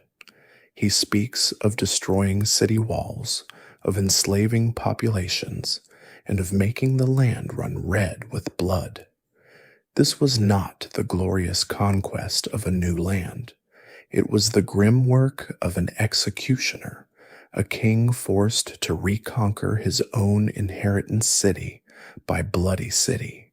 Having brutally pacified Sumer, he then had to turn his attention to the east, where the powerful cities of Elam had also seized the opportunity to break away. Again, Rimush marched his army across the plains and into the Zagros foothills, and again he was victorious, returning to Akkad with immense quantities of plunder and tribute. But his entire reign was a reactive one, a frantic and violent scramble to put out one fire before another could ignite. He was not expanding the empire, he was fighting desperately to stop it from shrinking back to its original core. The immense strain of this perpetual warfare seems to have taken its toll not only on the land, but on the court in Akkad itself. After 9 years of this brutal, thankless work, Rimush met his end not on a battlefield, but within the supposed safety of his own palace. A later Omen text records his fate with a strange and vivid detail. His own courtiers, it says, rose up and killed him with their cylinder seals. We can imagine a sudden, chaotic scene of conspiracy, the highest officials of the land bludgeoning their king to death with the very symbols of their administrative power, small, hard cylinders of carved stone. It was a squalid and ignominious end for the son of a hero. He was succeeded by his brother, Manishtushu, who inherited the same fractured, resentful empire. Manishtushu's reign seems to have been a slight change in strategy. While he too faced rebellions and led military campaigns, his focus appears to have shifted toward internal consolidation and economic restructuring. His most famous surviving monument is not a victory stele, but a tall, black obelisk of diorite, its 4 sides covered in a dense and meticulous cuneiform inscription. This text is not a tale of war, but a vast and complex legal document, a royal deed recording the king's purchase of enormous tracts of agricultural land in central Mesopotamia. He bought the land from multiple large families, and then appears to have redistributed it to his most loyal Akkadian followers. This was a shrewd political move, an attempt to create a new class of loyal landowners, a military and administrative aristocracy whose wealth and status were tied directly to the survival of the Akkadian dynasty. He was trying to build a foundation for the empire that was based not just on fear, but on a shared economic interest. Manishtushu also understood the importance of controlling the empire's economic arteries. He undertook a major military expedition that was for its time an incredible feat of logistics. He gathered a fleet of ships, crossed the lower sea, and campaigned against a coalition of 32 cities on the shores of the land beyond the sea, what we now know as Oman and the United Arab Emirates. This was the land of Magan, the primary source of the copper that was so vital for the Akkadian military. By reasserting Akkadian control over these distant shores, he was ensuring that the imperial war machine would never run short of the metal it needed for its weapons and tools. Yet for all his shrewd statecraft, he could not escape the violent intrigues of the Akkadian court. After a reign of 15 years, he too was cut down by a conspiracy within his own palace. The sons of Sargon had succeeded in their primary task. They had weathered the storm that followed their father's death and had held the empire together through violence and policy. They had passed the crown, tarnished but intact, to the next generation. But their own violent deaths revealed the deep instability that festered at the very heart of the powerful new world their father had made. The violent deaths of Sargon's sons had cast a long and bloody shadow over the court of Akkad, revealing a dynasty that seemed destined to devour itself from within. The empire had been held, but at a terrible cost, its foundations shaken by internal conspiracy and perpetual rebellion. When the throne passed from the murdered Manishtushu to his son, Naram-Sin, few could have predicted that this new king would not only stabilize the realm, but would preside over its most brilliant and glorious epic. He had inherited a brittle and resentful empire, but he had also inherited the iron will and boundless ambition of his grandfather, Sargon. In Naram-Sin, the Akkadian dynasty found its ultimate expression, a ruler who would not be content merely to preserve the world his grandfather had made, but who would seek to perfect it, expand it, and elevate its king to the status of a god. His reign would mark the absolute zenith of Akkadian power, a brief but incandescent moment when the empire reached its greatest territorial extent and its most profound ideological confidence. From the very beginning of his reign, Naram-Sin demonstrated that he was a military commander of extraordinary talent, a true heir to Sargon's strategic genius. He was not a king who sat passively in his capital, reacting to threats as they arose. He was a dynamic and aggressive force, determined to crush any potential rival before they could gather their strength. One of his earliest and most significant campaigns took him back across the lower sea to the land of Magan, the vital source of copper on the Omani Peninsula. His father, Manishtushu, had already campaigned in this distant land, but Naram-Sin's expedition was intended to be a final and decisive subjugation. His inscriptions speak of a great victory in which he personally defeated and captured Maniam, the king of Magan, a feat that secured Akkadian dominance over the lucrative sea lanes of the Persian Gulf and ensured an uninterrupted flow of strategic metal to the imperial armies. His gaze then turned north and west to the complex network of city-states in northern Syria and the foothills of the Taurus Mountains. This region, a crossroads of major trade routes, had always been a source of trouble, its proud cities like Ebla and Armanum resistant to Akkadian domination. Naram-Sin marched his armies into these lands with a singular purpose, not merely to punish or demand tribute, but to incorporate them fully into the imperial system. The resulting campaigns were vast in scale and astonishing in their success. He conquered Ebla, a legendary center of wealth and learning, and burned its royal palace to the ground, an act of destruction so complete that its ruins, when excavated by modern archaeologists, still contained the charred remains of its magnificent library. He pushed the borders of the empire further west than even Sargon had, establishing a permanent Akkadian presence that would control the flow of goods from Anatolia and the Mediterranean for generations. Yet, like his grandfather, Naram-Sin would face his own ultimate test, a challenge that arose not from foreign kings, but from the heart of his own empire. The Great Rebellion, as his own scribes would later call it, was a cataclysmic event that dwarfed the rebellions faced by his father and uncle. It was a massive, coordinated conspiracy involving nearly all of the major cities of both the north and the south, a grand coalition led by the city of Kish, the ancient seat of kingship, whose rulers likely felt they had a more legitimate claim to power.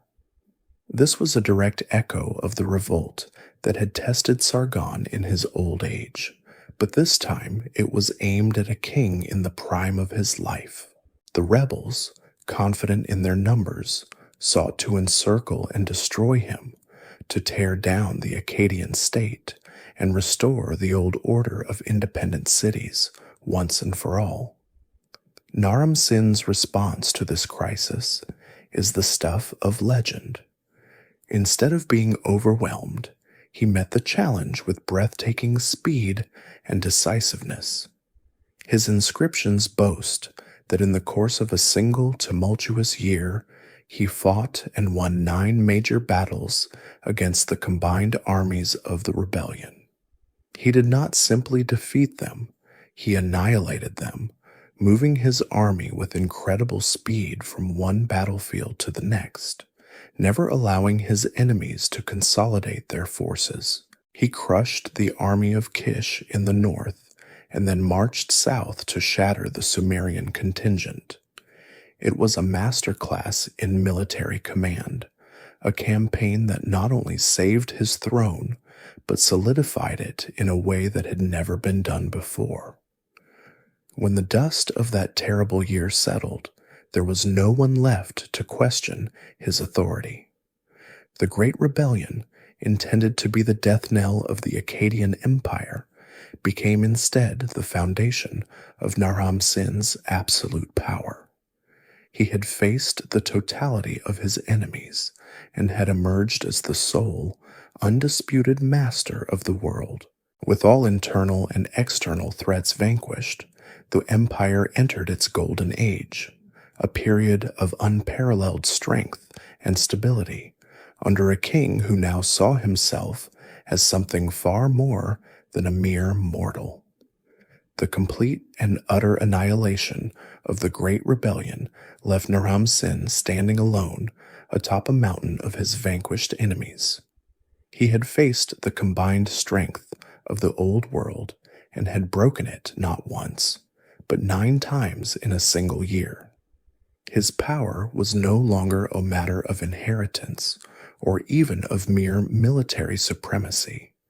It now seemed to be a force of nature, a destiny so manifest that it transcended the normal limits of human achievement. In the aftermath of this supreme victory, a profound and revolutionary thought began to take hold in the court of Akkad, a conclusion that was both the logical endpoint of Akkadian ambition and a shocking break with 3,000 years of Mesopotamian tradition. If Naram-Sin could achieve what no mortal king had ever achieved, if he could save his kingdom from total collapse through his own singular genius and strength, then perhaps he was not, in fact, a mortal king at all. This was the moment that the concept of kingship itself was irrevocably altered. For all of history in this land between the rivers, the king had been understood as the chief servant of the gods. He was the ensai, the steward of the city god's estate, the shepherd chosen by the heavens to lead the human flock. His power was immense, but it was always a borrowed power, a sacred trust bestowed upon him by the true divine rulers of the cosmos.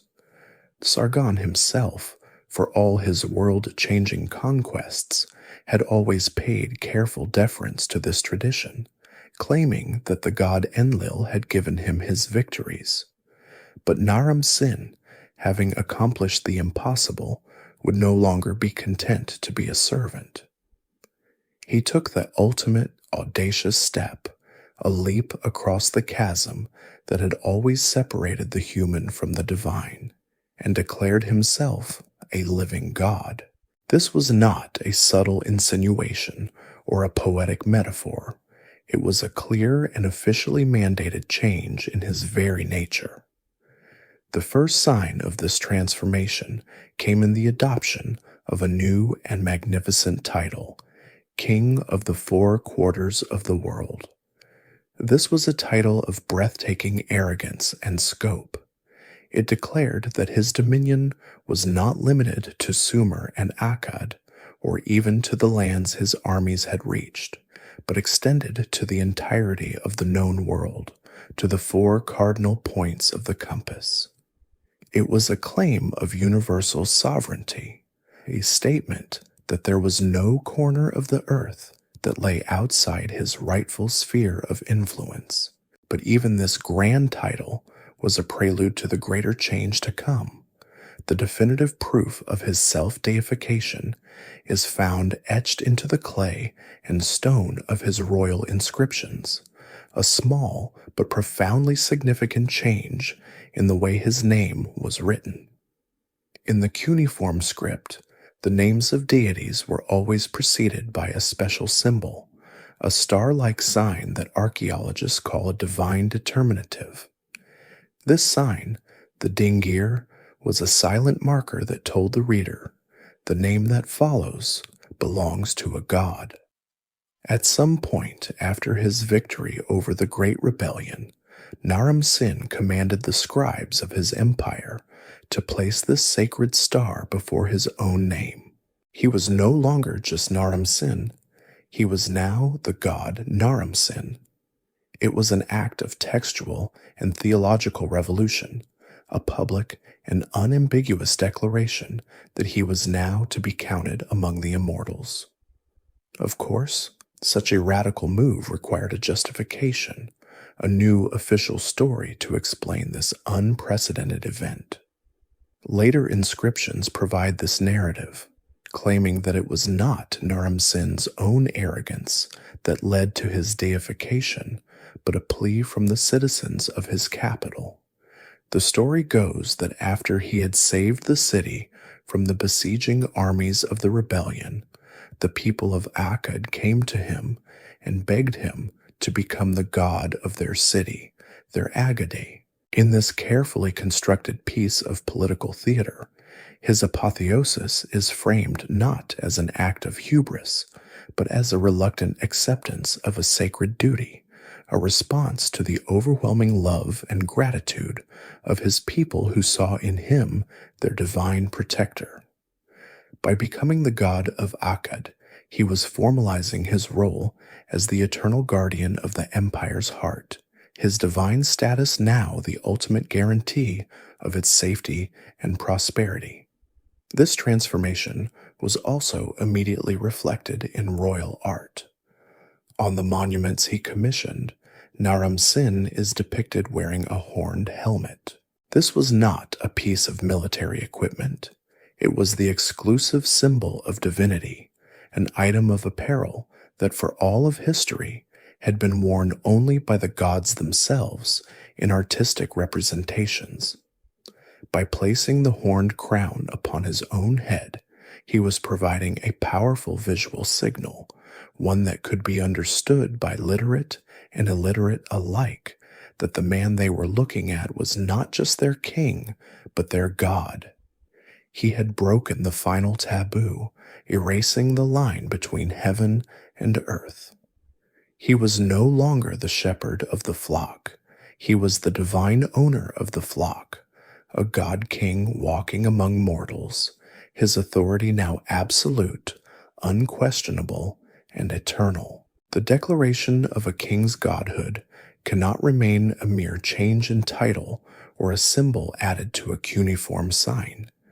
It demands to be seen, to be made real and overwhelming in a form that will outlast the memory of men. For Naram-Sin, now the living god of Akkad and the king of the entire world, a new kind of monument was required to give tangible form to his transcendent status. He found the perfect occasion in a victorious campaign against a fierce and troublesome people known as the Lullaby, who inhabited the high, rugged valleys of the Zagros Mountains to the east.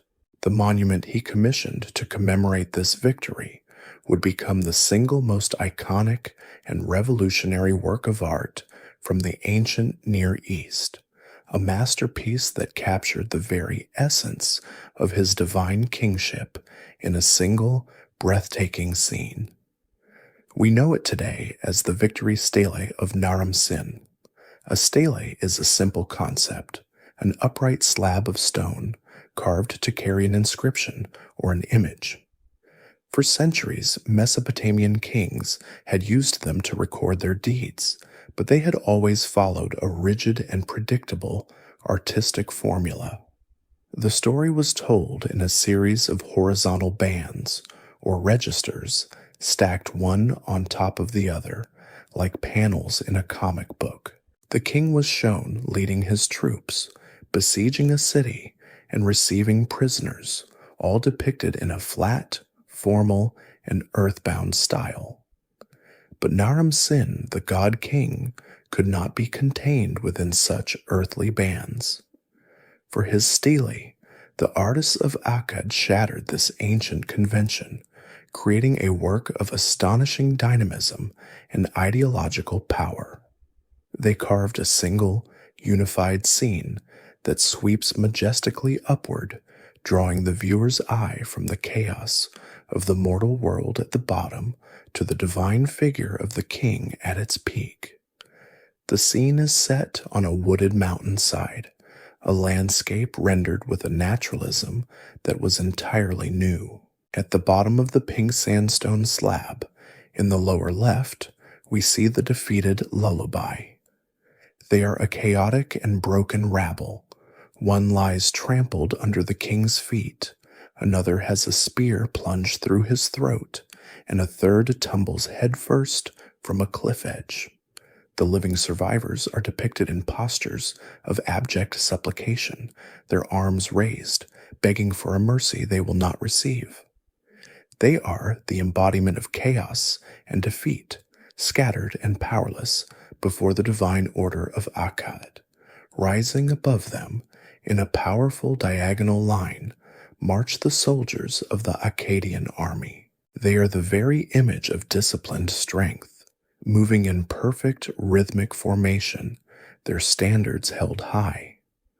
Unlike the defeated enemy, their gaze is not on the battle. It is fixed upward, looking toward their victorious king with a mixture of loyalty and awe. They are not merely soldiers, they are disciples ascending a sacred mountain behind their god. At the very apex of this upward sweeping drama stands Naram-Sin himself. He is immense, his heroic figure rendered with a godlike physical perfection, towering over both his own men and his defeated foes. This is not the humble servant king of Sumerian art. This is a warrior god in the prime of his power. He stands with one foot planted firmly on the chest of a fallen enemy, a posture of absolute and effortless domination. In his hands, he holds a bow and an axe, the weapons of his victory, but it is what rests upon his head that completes his transformation. He wears the horned helmet, the unmistakable crown of divinity, its horns curling around his regal head, proclaiming to all the world that this is no mere mortal conqueror. Above him, shining down from the highest point of the stele, are two celestial bodies, two bright stars that represent the great gods of the heavens, likely the sun god Shamash and the goddess of war, Ishtar. But in a radical departure from all previous art, Naram-Sin is not shown praying to them or receiving their blessing from below. Instead, he is depicted striding confidently toward them, ascending the mountain to take his rightful place among them as an equal. The entire composition of the stele is a visual metaphor for his apotheosis. He has triumphed over the forces of chaos on earth and is now ascending to his proper place in the heavens. The stele is not just a record of a military victory. It is a theological declaration in stone, a visual testament to a man who became a god through his own heroic deeds. Its power was so immense that it became a legendary object in its own right. More than 1,000 years after it was carved, when an Elamite king from the east raided Mesopotamia, he chose this very monument as the ultimate prize of his own victory. He carried the massive stone slab, all the way back to his capital city of Susa in modern-day Iran, where he added a new inscription beside the image of the Akkadian god-king, a testament to his own power in having captured such a sacred object. It was there, in the ruins of Susa, that French archaeologists unearthed it in 1898, allowing the world to once again gaze upon the face of the divine Naram-Sin, the most powerful and confident expression of the world's first empire at its absolute, sun-drenched peak.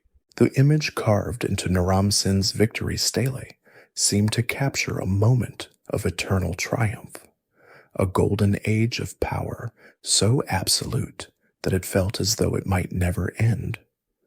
The god-king stood at the peak of the world, his armies disciplined and victorious, his treasury overflowing with the plunder of a dozen nations, and his capital city of Akkad shining as the undisputed center of civilization.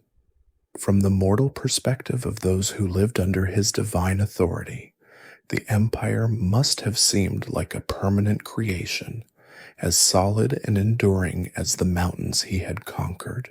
But history is a dual narrative, a story told in two tenses, the tense of what was and the tense of what was remembered.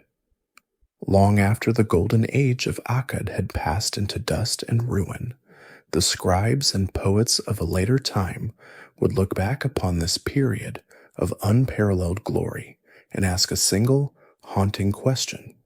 What went wrong? How could a world so powerful, ruled by a living God, have possibly fallen? Their answer was not found in the dry analysis of economics or political instability, but in the grand and terrible language of divine retribution. They found their explanation in the very hubris that had defined the empire at its peak, and they wove it into one of the most famous and enduring works of Mesopotamian literature, a long and tragic poem that we now call The Curse of Akkad. This composition, written centuries after the events it purports to describe, is not a historical chronicle. It is a morality tale, a theological autopsy of a dead empire, a powerful and cautionary myth created to explain a catastrophe that otherwise seemed inexplicable. It became the official story of Akkad's fall, a narrative that would blame the empire's demise not on invading armies or internal decay, but on a single, unforgivable act of sacrilege committed by its most glorious king. The poem begins by painting a picture of Akkad in its idyllic prime, a city blessed by the gods, where the storehouses were filled with gold and silver, the docks were bustling with foreign ships, and joy filled the streets. The great god Enlil of Nippur, the king of the gods himself, had given his blessing to Sargon, and the goddess Inanna had taken up residence in Akkad as its divine protector. But then, the poem tells us, something changed. For reasons that are left ominously vague, the divine mood shifted. Enlil grew silent, and Inanna, the city's fierce guardian, departed from her shrine, abandoning the capital to its fate. The city's prosperity began to wither, its light began to dim. It is at this point in the narrative that Naram-Sin, in his divine arrogance, commits his terrible crime. Troubled by a dark dream and frustrated by the silence of the gods, he refuses to accept the change in his fortune. He will not be a humble servant waiting for a sign. He is a god in his own right, and he will demand an answer. He leads his army to the most sacred place in all of Mesopotamia, the city of Nippur, the home of the Ekur, the temple of Enlil himself. This was the spiritual center of the universe, a place so holy that for millennia no king had dared to violate its sanctity. But Naram-Sin, the poem tells us, did the unthinkable. He raised his axe against the house of God.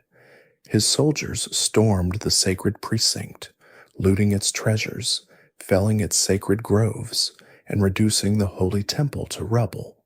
It was the ultimate act of hubris, a mortal, even a deified one, daring to wage war upon the king of the gods. The poem describes the divine reaction with apocalyptic fury. Enlil, seeing his sacred home destroyed, unleashes a terrible vengeance upon the world. He looks to the mountains, just as Naram-Sin had in his victory stele, but he sees not a defeated enemy, but a new instrument for his wrath. He summons forth a people who know no submission, a savage and disruptive tribe from the Zagros highlands known as the Gutians.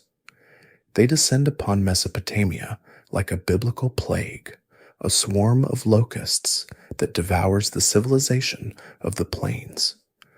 The poem's description of the aftermath is a litany of horrors. Trade ceases, the rivers run dry, the fields yield no grain, and a terrible famine grips the land. The glorious city of Akkad, once the jewel of the world, is reduced to a place of starvation and despair, its proud citizens scattered, its power utterly broken. The curse is complete. The city that was built on the pride of a single man is destroyed by the wrath of a single god. This powerful story became the accepted truth for centuries, but modern historians and archaeologists are faced with a fascinating puzzle. For all the literary power of the Curse of Akkad, there is absolutely no contemporary evidence that Naram-Sin ever sacked the Ekkar temple. In fact, the archaeological evidence we do have points to the exact opposite. Inscriptions found at Nippur show that Naram-Sin was a pious patron of the temple, making lavish donations and honoring its priesthood. The poem, then, is a work of historical fiction, a powerful piece of propaganda written by a later Sumerian dynasty that had risen from the ashes of the Akkadian collapse. They needed a theological justification for their own rule, and the best way to do that was to portray the Akkadian kings, and Naram-Sin in particular, as arrogant sinners who had brought ruin upon the land. His self-deification made him the perfect villain for their story. The legend of his sacrilege became more potent than the reality of his piety, a cautionary tale that would shape the memory of the Akkadian Empire for the rest of history. The story of the Curse of Akkad, with its high drama of divine wrath and a sacrilegious king, provided a simple and satisfying explanation for a complex and terrifying reality. It was a story that made sense of the chaos, placing the blame for the fall of a civilization squarely on the shoulders of one arrogant man. But the slow, grinding machinery of history is rarely so poetic. The fall of the Akkadian Empire was not a single dramatic event, a thunderclap of heavenly judgment. It was a slow unraveling, a gradual decay, a death by 1,000 cuts that began long before the final collapse. This painful and protracted decline started under the reign of the man who inherited the divine crown, Naram-Sin's son, a king whose very name seemed to be an anxious boast, Shar-Kali-Shari, which means king of all kings. He took the throne at the apex of the empire's glory, but he would spend his entire reign fighting to keep the magnificent structure he had inherited from crumbling into dust around him. Shar-Kali-Shari was no weakling. The historical records of his reign, though more fragmented than his father's, paint a picture of a capable and energetic ruler, a man who was almost constantly at war. But the nature of his wars had changed. His father and great-grandfather had fought wars of conquest, of glorious expansion into new lands. Shar-Kali-Shari fought wars of preservation, a desperate multi-front struggle against a world of enemies that seemed to be closing in from all sides. The grand imperial project, which had once been an unstoppable offensive force, was now thrown onto a permanent and exhausting defense. The cracks in the imperial edifice, long papered over by the overwhelming charisma of Sargon and the divine terror of Naram-Sin, were now beginning to show under the immense pressure. The most persistent and disruptive of these pressures came from the same direction that the curse of Akkad had identified, the Zagros Mountains to the east. The Gutian people, once a distant threat confined to their highland valleys, were becoming an ever bolder and more organized menace. They were not an army seeking to conquer and rule cities, but rather a force of disruption, launching devastating raids deep into the Mesopotamian plains. We can imagine their bands of hardened warriors descending from the mountain passes, striking at unwary towns and agricultural centers, seizing grain, livestock, and slaves before melting back into the hills where the heavy Akkadian infantry could not effectively follow. Shar-Kali-Shari's own year names, the method by which he chronicled his reign, record at least one major victory in which he captured the Gutian king, Sharlug. But this was like cutting a single head off a hydra. For every war band he defeated, another would appear somewhere else along the long, porous frontier. The Gutian problem was not a war that could be won with a single decisive battle. It was a chronic and draining affliction. While the Gutians harassed the empire from the east, other enemies pressed in from the west.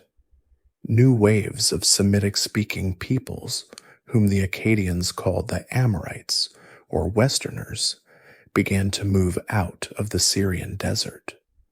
Like the Gutians, they were not a unified army, but a collection of nomadic and semi-nomadic tribes whose incursions placed immense strain on the settled lands of the empire. At the same time, the old rivals in Elam, to the southeast, took advantage of Akkad's distractions to reassert their independence, breaking away from the imperial system and ending the flow of tribute. The world that Sargon had unified by force was now breaking apart at its seams, each region sensing the weakness at the center and seizing the opportunity to reclaim its autonomy. This relentless external pressure exacerbated the decay that was taking place within.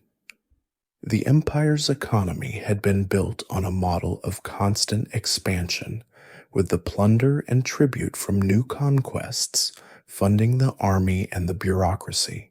Now, with the borders shrinking and the wars becoming purely defensive, the economic engine began to stall. The cost of maintaining a permanent state of high military alert was ruinous. Fewer resources flowed into the capital, and the grand building projects that had been the hallmark of his predecessors ground to a halt. More insidiously, the authority of the king began to fray. Governors in the still loyal Sumerian cities, men who had once been unquestioning servants of the crown, started to act with greater independence.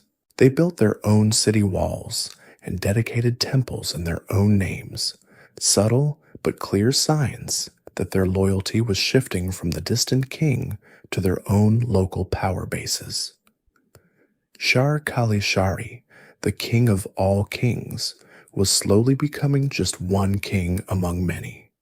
For 25 years he fought, a long and thankless reign spent plugging leaks in a dam that was ready to burst.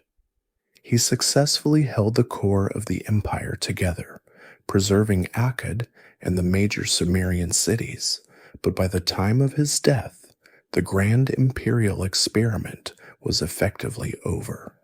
The vast territory was gone, the wealth was drying up, and the central authority was a shadow of its former self. He had managed to delay the inevitable, but the cracks were now too deep and too wide to ever be repaired.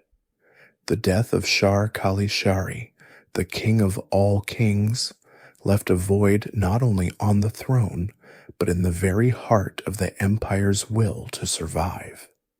He had been the last great bulwark, the final finger in a dam that was already riddled with 1,000 cracks.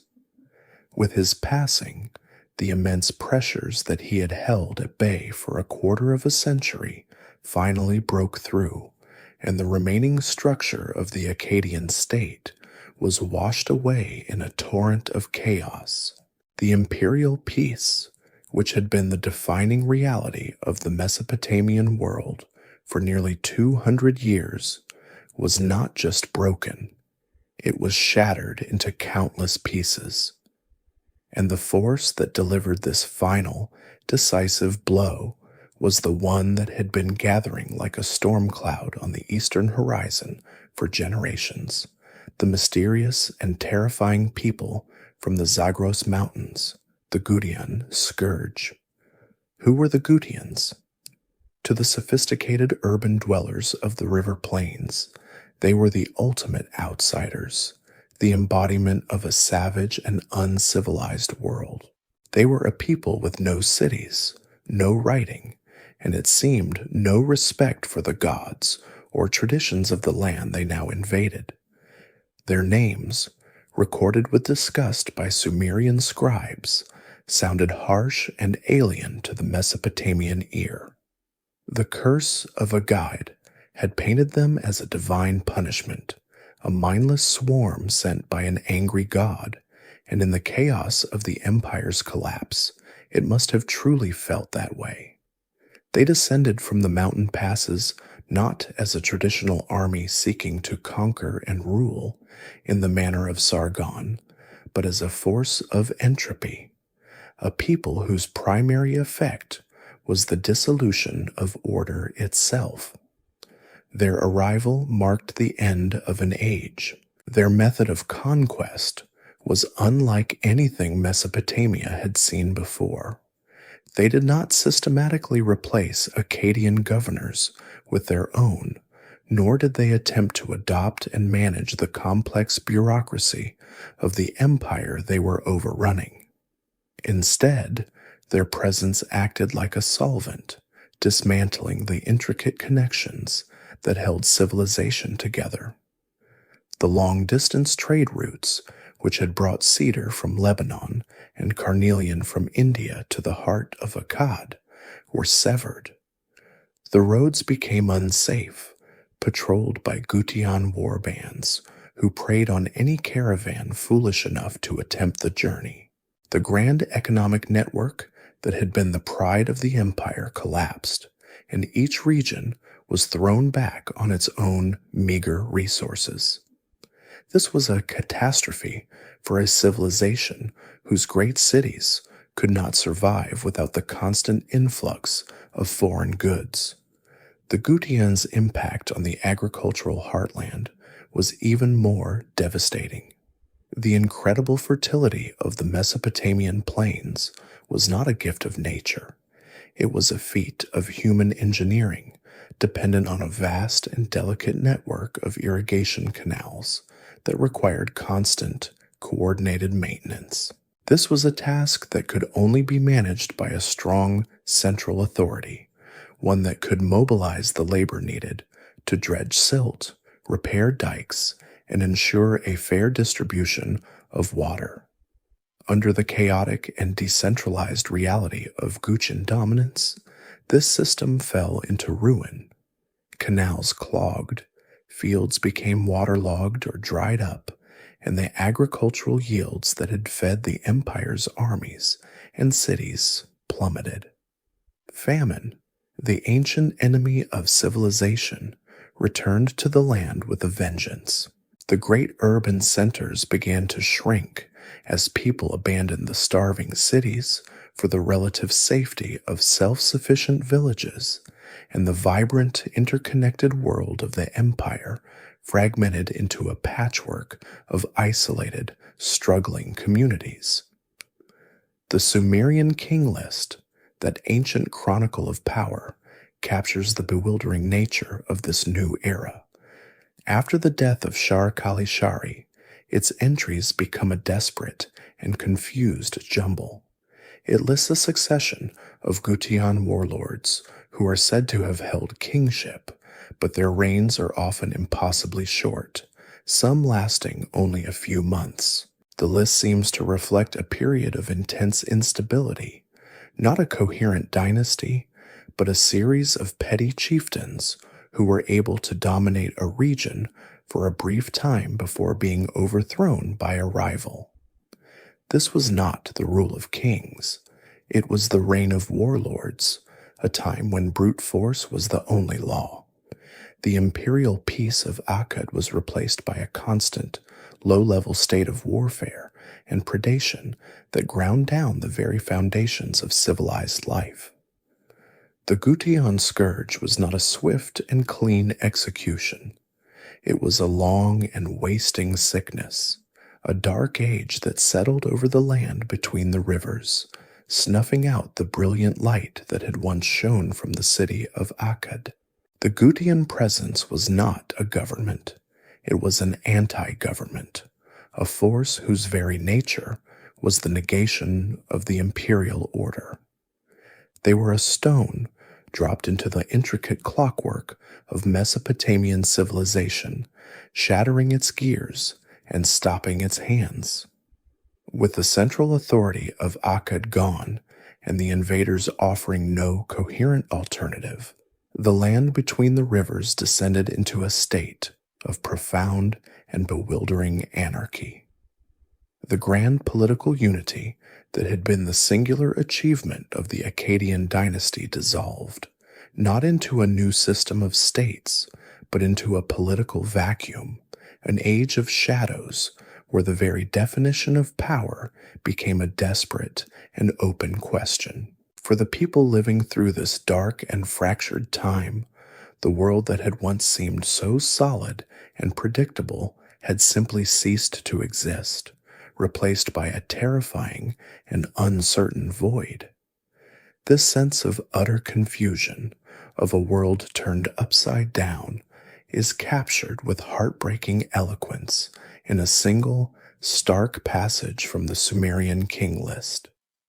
After dutifully chronicling the long and orderly succession of Akkadian emperors, the ancient scribe who compiled this text arrives at the chaotic period that followed. Faced with a bewildering jumble of Gutian warlords and petty local rulers, each claiming a power they could not truly wield, the scribe abandons the neat structure of his chronicle and asks a question that is also a lament. Who was king? Who was not king? This is more than just a rhetorical flourish. It is the cry of a historian whose entire conceptual framework has collapsed. The very idea of kingship, that sacred and singular authority bestowed by the gods and held by one city at a time, had lost all meaning. In a world with 100 self-proclaimed kings, there was in effect no king at all. What did this age of anarchy look like for the people on the ground? It meant a return to a smaller, more dangerous, and more parochial world. Under the Akkadian emperors, a merchant could travel with a degree of safety from the silver mines of Anatolia to the ports of the Persian Gulf, his contracts protected by a single, overarching legal and military authority. Now, that same journey would be an impossible odyssey, a perilous trek through a patchwork of territories controlled by countless petty chieftains, each with his own rules, his own arbitrary taxes, and his own band of armed men. The grand vision of a unified world shrank back to the horizon of the nearest village, and the stranger on the road was once again an object of suspicion and fear, not a fellow subject of a great empire. Power, once concentrated in the single magnificent cities of Akkad, now fragmented and devolved. It fell back into the hands of local strongmen, the heads of powerful families, or ambitious priests who managed to command the loyalty of their immediate communities. In the north, near the shattered heart of the old empire, the chaos was likely most severe, a landscape ruled by Gutian warbands and Akkadian holdouts fighting over the scraps of a dead kingdom. But in the south, in the ancient Sumerian heartland, the collapse of imperial authority created a different kind of opportunity. Here, in the venerable cities of Ur, Uruk, and especially Lagash, the memory of pre-Akkadian independence had never truly died. With their Akkadian governors gone or powerless, these cities began to re-emerge as self-governing entities. This was not a glorious restoration of the old order, but a fragile and cautious rebirth. These newly independent city-states were in no position to dream of empire. Their primary concern was survival. They rebuilt their shattered walls, redredged their neglected canals, and focused on securing the agricultural land in their immediate vicinity. Their rulers, men who carefully avoided the arrogant titles of the Akkadian emperors, styled themselves once more as the humble ensis, the pious stewards of their local city gods. This period saw the rise of figures like Gudea of Lagash, a king who would preside over a remarkable, though localized, cultural and artistic renaissance. His surviving statues show him not as a divine warrior like Naram-Sin, but in the classic Sumerian posture of a devout builder, his hands clasped in prayer, his lap holding the plans for a new temple. It was a conscious rejection of the Akkadian model of kingship, a return to an older and more modest ideal. But this small island of renewed order in Lagash was the exception in a sea of turmoil. For most of the land, the question remained the same: who was king, who was not king? It was an age of lost knowledge, of broken connections, a time when the great story of civilization seemed to have lost its thread. Amidst the swirling chaos of an empire's collapse, the great city of Akkad itself stood for a time as a lonely and defiant monument to a vanished age. It was the heart of a body that was already dead, a magnificent head severed from the limbs it could no longer command. The Gutian warlords might control the countryside, and the old Sumerian cities might be cautiously reasserting their independence. But Akkad was different. It was not just another city. It was an idea made manifest in millions of sun-dried bricks, the symbol of a world order that had held sway for 2 centuries. Its walls were still immense, its temples still pointed toward the heavens, and the ghosts of Sargon and the divine Naram-Sin still lingered in its grand plazas and empty palaces. But a city, no matter how magnificent, cannot feed itself on memories. A symbol cannot fill a granary. And so, the imperial capital, the city that was once the envy of the world, began its slow and inexorable slide into oblivion. The process was not one of dramatic, fiery destruction, of a great enemy army battering down its gates in a final climactic siege. The end of Akkad was a slower and perhaps more tragic affair, a death by starvation, plus by isolation and by despair. The first and most devastating blow came from the land itself. The city's vast population, a dense concentration of soldiers, administrators, priests, and artisans, was utterly dependent on the agricultural surplus of the Mesopotamian plains. It was a mouth that required a constant and massive supply of grain, a river of food that flowed from thousands of distant fields.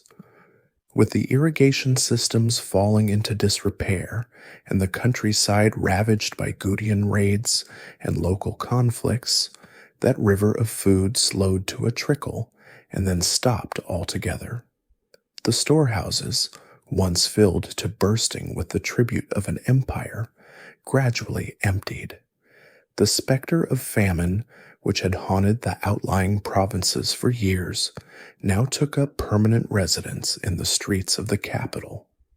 At the same time, the arteries of commerce that had been the city's lifeblood were severed one by one. The docks that had once welcomed ships from Dilmun and Meluha fell silent. The caravans that had brought silver from the north and cedar from the west no longer arrived. Akkad had been built to be the center of a global network, a hub through which the wealth of the world was meant to flow. Now it was an island, cut off from the very sources of prosperity that had justified its existence. The workshops of its famed artisans fell quiet for lack of exotic materials, and the vibrant cosmopolitan energy of the city bled away, replaced by a grim and insular struggle for daily survival. What must it have been like to walk through the streets of the dying capital? We can imagine the grand avenues, once thronged with people from every corner of the empire, now eerily quiet, the silence broken only by the wind whistling through the abandoned quarters. The great temples, once the scene of magnificent imperial rituals, grew neglected, their courtyards collecting dust, their offerings meager. The people who remained would have watched as their world shrank, as neighbors packed their few remaining belongings and slipped away, hoping to find safety and sustenance in a smaller village or a more defensible town. It was a slow exodus, a quiet and desperate abandonment, as families made the heartbreaking decision to leave the only home they had ever known. They were not driven out by an enemy's sword, but by the simple, brutal calculus of survival. The city that had once offered them everything now offered them nothing but a slow death. And so, at some point lost to history, the last inhabitant of Akkad closed their door for the final time and walked away, leaving the city to the wind and the encroaching dust. The great capital of the world's first empire was empty. Its immense power, once the terror and the wonder of the age, was broken forever, not with a bang, but with a final, defeated whisper.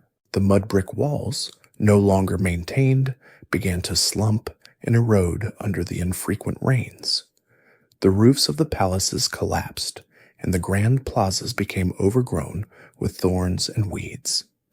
The city of Sargon, the home of the god-king Naram-Sin, the very symbol of human ambition on a scale never before seen, began its slow transformation from a physical place into a half-remembered name, a legend whispered by the old, a ghost haunting the plains of Mesopotamia. Its fall was so complete that its very location would become one of the most enduring mysteries in all of archaeology, a lost city waiting to be rediscovered, a city that had once been the center of the known world, a place of such immense power and legendary wealth does not simply vanish without a trace. It leaves a ghost, a powerful afterimage in the memory of a civilization, but it must also leave a body, a physical ruin of shattered walls and buried foundations sleeping somewhere beneath the earth. The fall of the Akkadian Empire was a historical fact, and the abandonment of its capital a logical consequence, But this process transformed Akkad from a bustling metropolis into something far more alluring, a mystery. For the modern archaeologists who have spent more than a century mapping the ancient world of Mesopotamia, the search for the lost capital of Sargon has become one of the discipline's most enduring and frustrating quests, a hunt for a historical holy grail that remains tantalizingly out of reach. We know more about the politics and art of Akkad than we do about its precise location on a map, a strange paradox for a place that once defined the very concept of a world center. The search is made profoundly difficult by the very nature of the land and the materials from which the city was built.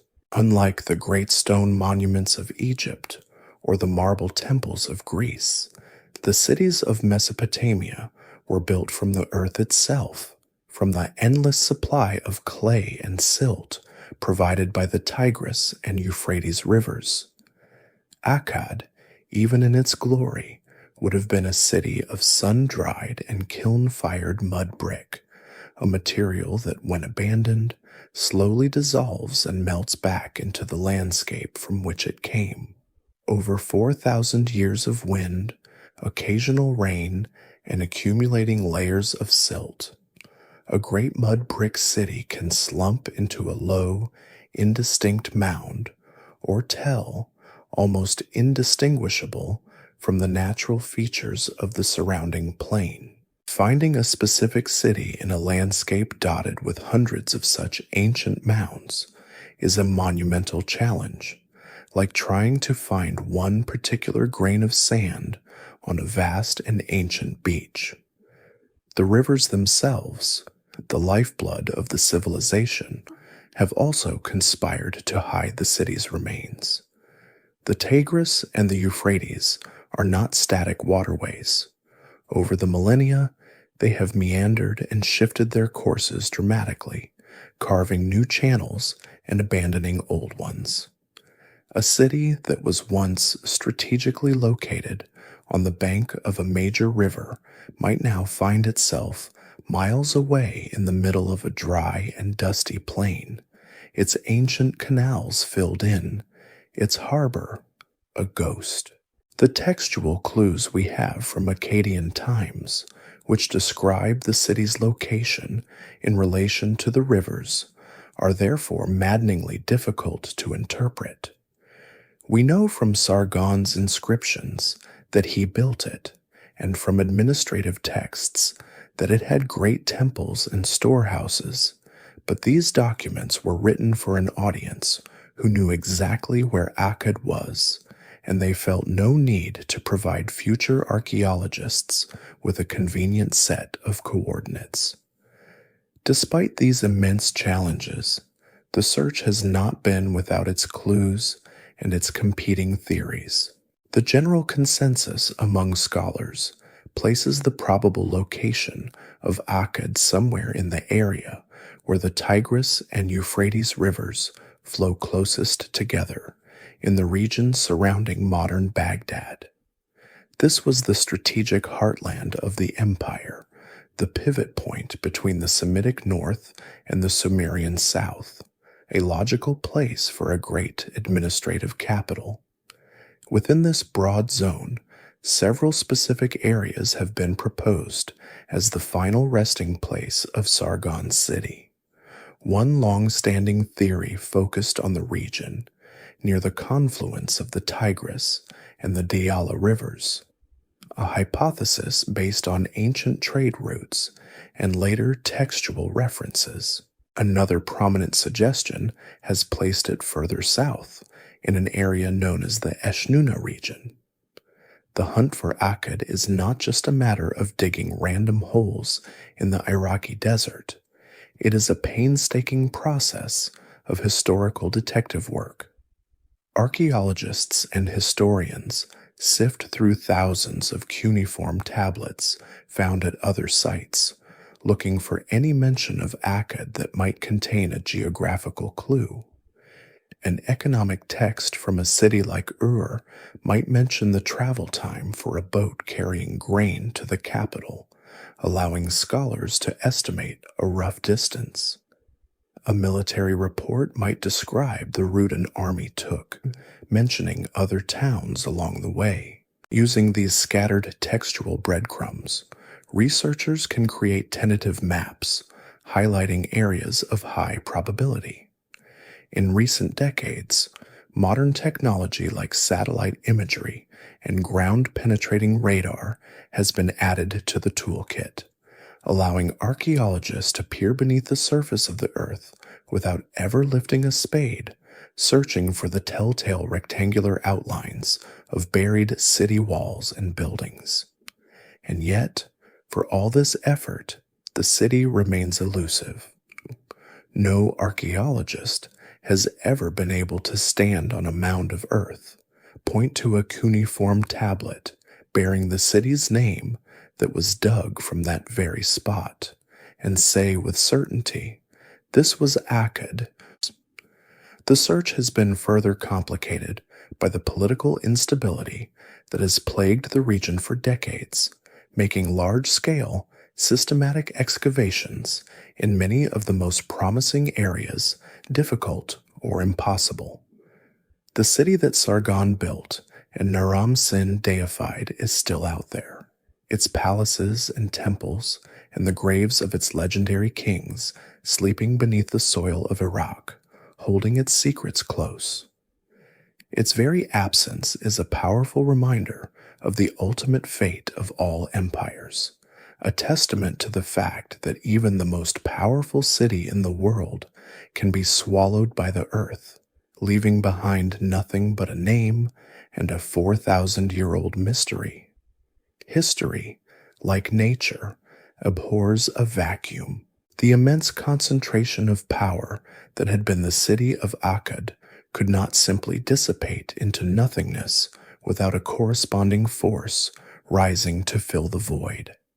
As the great imperial capital slowly dissolved back into the earth, leaving behind only a legend and a mystery, the political and cultural energy it had once monopolized began to gather again, not in the north, the land of the conquerors, but in the ancient south, the Sumerian heartland that had endured 2 centuries of Akkadian rule and a subsequent century of Gutian chaos. The collapse of the old order did not lead to a permanent dark age, but rather created the fertile ground for a remarkable and self-conscious rebirth, a great revival of Sumerian civilization, which would find its ultimate expression not in a new revolutionary city, but in one of the most ancient and venerable of them all, the mighty city of Ur. The first stirrings of this restoration came not from Ur, but from its equally ancient neighbor, Uruk, the city of Gilgamesh. After nearly a century of Gutian dominance, a Sumerian king named Utu-Hengal of Uruk managed to achieve what no other local ruler had. He rallied the cities of the south, organized a unified army, and in a single, decisive battle, confronted and defeated the last Gutian king, a man named Tirigan. The victory was total, a moment of profound catharsis for the Sumerian people. Utu-Hengal's inscriptions describe it as a divine liberation, the moment the gods finally restored kingship to Sumer after the long and bitter years of foreign oppression. He had broken the back of the Gutian scourge, and for a brief moment, Uruk stood as the preeminent power in the land, the liberator of a nation. But Utu-Hengal's reign was to be a brief dawn, a prelude to a much brighter day. The true architect of the new age was a man who had served as his military governor in the city of Ur, a brilliant and ambitious administrator named Ur-Nammu. Following Utu-Hengal's early death, Ur-Nammu seized the opportunity, consolidating his power in Ur and quickly establishing his authority over the other Sumerian cities. He was a king of a very different mold from the Akkadian emperors. He did not seek to be a divine warrior or a king of the four quarters. His ambition was not to conquer the world, but to restore it. He looked back over the preceding centuries of violence and upheaval and consciously chose to model his kingship on an older, more stable, and more pious Sumerian ideal. His was to be a reign of building, not of battle, of justice, not of terror, of restoration, not of revolution. This was the birth of what historians now call the Third Dynasty of Ur, or the Ur-Thurs period, an era that would represent the final and most brilliant flowering of Sumerian culture. The centerpiece of Ur-Nammu's grand project of restoration was a monumental construction project in his own capital city, an undertaking that would become the physical embodiment of the Sumerian revival, the Great Ziggurat of Ur. A ziggurat, a massive stepped pyramid with a temple at its summit, had been a feature of Mesopotamian religious life for 1,000 years. But the structure Ur-Nammu commissioned was on a scale of unprecedented grandeur. He chose as its foundation the ruins of a much older, smaller temple and began to build.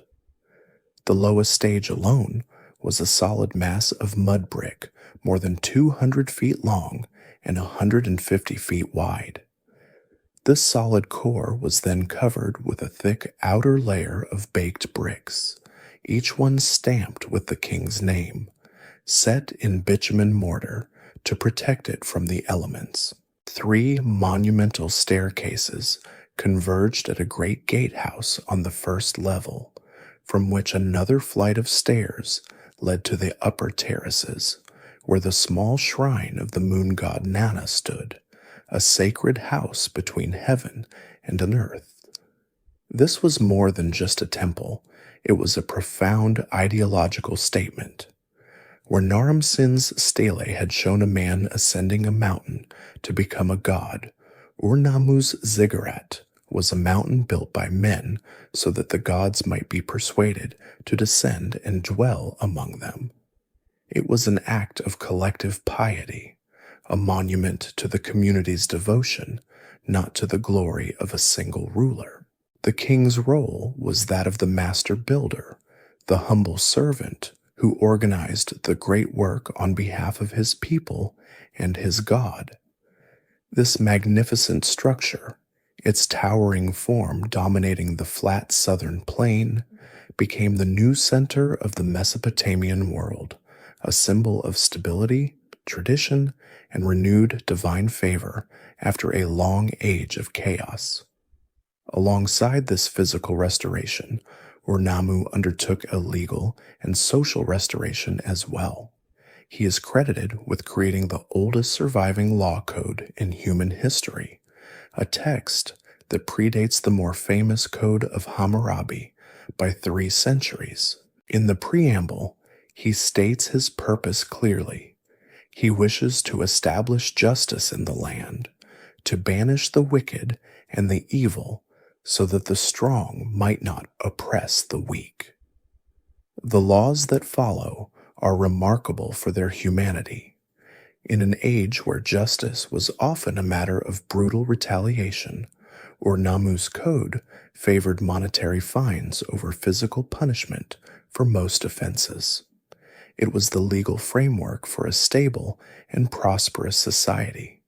A society where order flowed not from the king's divine terror, but from a shared sense of justice and fairness. In the vacuum left by Akkad's fall, Ur-Nammu did not build another military empire.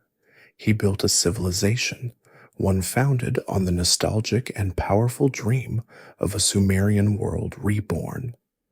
The magnificent ziggurat rising from the plains of Ur was a symbol of a world restored, a testament to the resilience of Sumerian culture and the triumphant return of its ancient language to the halls of power and the temples of the gods.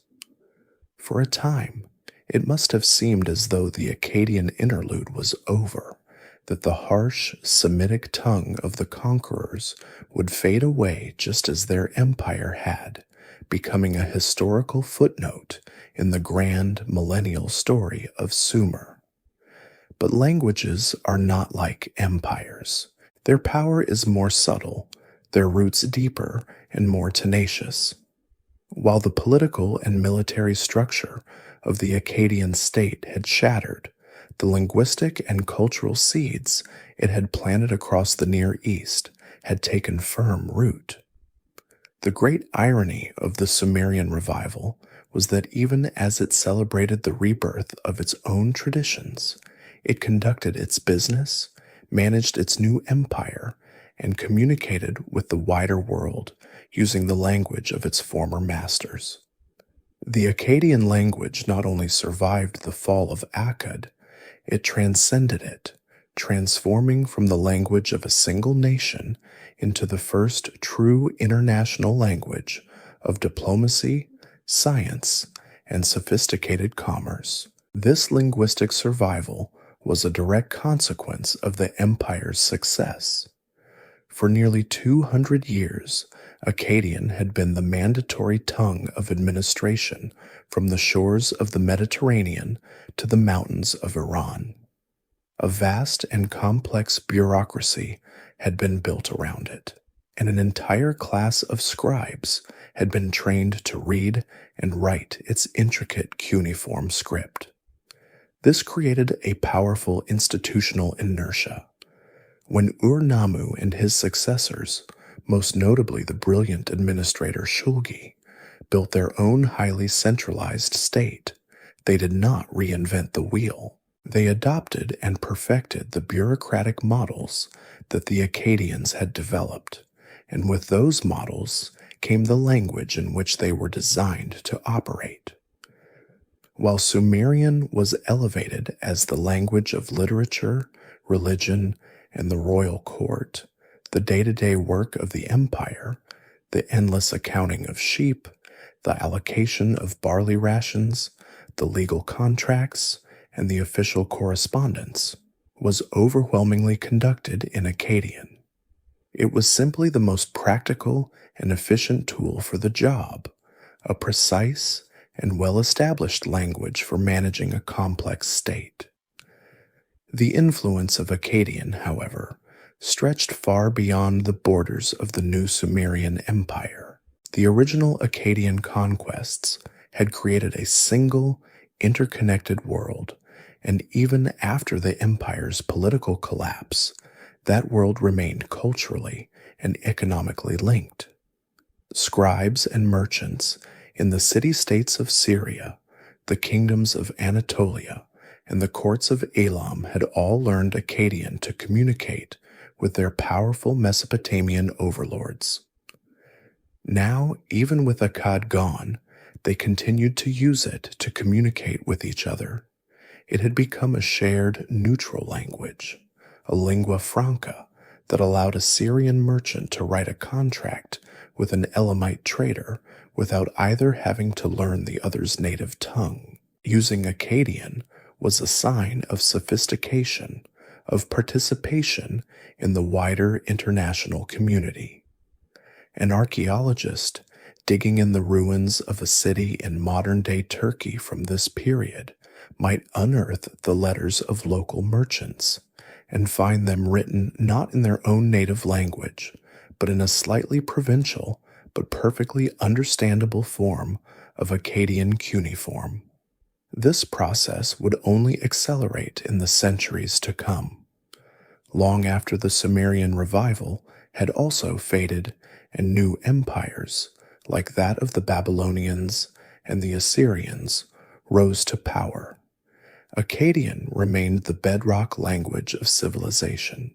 These new rulers were themselves speakers of Akkadian dialects, Babylonian in the south, Assyrian in the north, and they carried the language to even greater heights of influence. The famous Code of Hammurabi was written in elegant, classical, Akkadian. The great epics of creation and the flood were preserved and elaborated in it, but its greatest triumph came much later, in the late Bronze Age, 1,000 years after the fall of Akkad. In a stunning archaeological discovery at Amarna in Egypt, the diplomatic archives of the pharaohs Akhenaten and Amenhotep III were found. The collection consisted of hundreds of clay tablets, letters from every major king and potentate in the Near East, the Hittite emperor, the king of Babylon, the rulers of Cyprus and the Levant, and the language they were all written in, the universal language of international diplomacy, understood by every royal court, was Akkadian. The power of Sargon's language had long outlived the power of his sword, creating a legacy of communication and shared culture that would endure for nearly 2,000 years. The Akkadian language may have become the durable vessel of civilization, a great river of communication that flowed on for 2,000 years, but every river has a source, and for the river of empire, that source was the towering, almost mythical figure of Sargon himself. While his city had vanished and his dynasty had crumbled, the man himself underwent a final, remarkable transformation.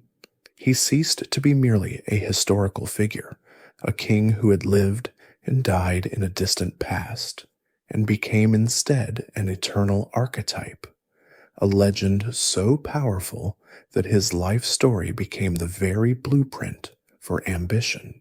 For the next 1,500 years, the kings and conquerors who would rise and fall in the land between the rivers would walk in his shadow, measuring their own deeds against the impossibly vast scale of his, forever trying to become the new Sargon, the next king of the world.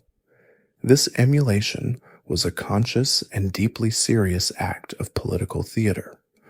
Sargon's story, particularly the legend of his mysterious birth in a reed basket and his rise from humble gardener to world conqueror, was copied and recopied for centuries in the scribal schools of Babylon and Assyria. It was a foundational text, a lesson not just in history, but in the nature of destiny and power. To be a true king, it was not enough to simply sit on a throne. One had to connect oneself to this grand, heroic narrative. Royal inscriptions from later periods are filled with echoes of Sargon's own boasts, with kings claiming to have marched to the cedar forest or washed their weapons in the lower sea, even if their own campaigns were far more modest.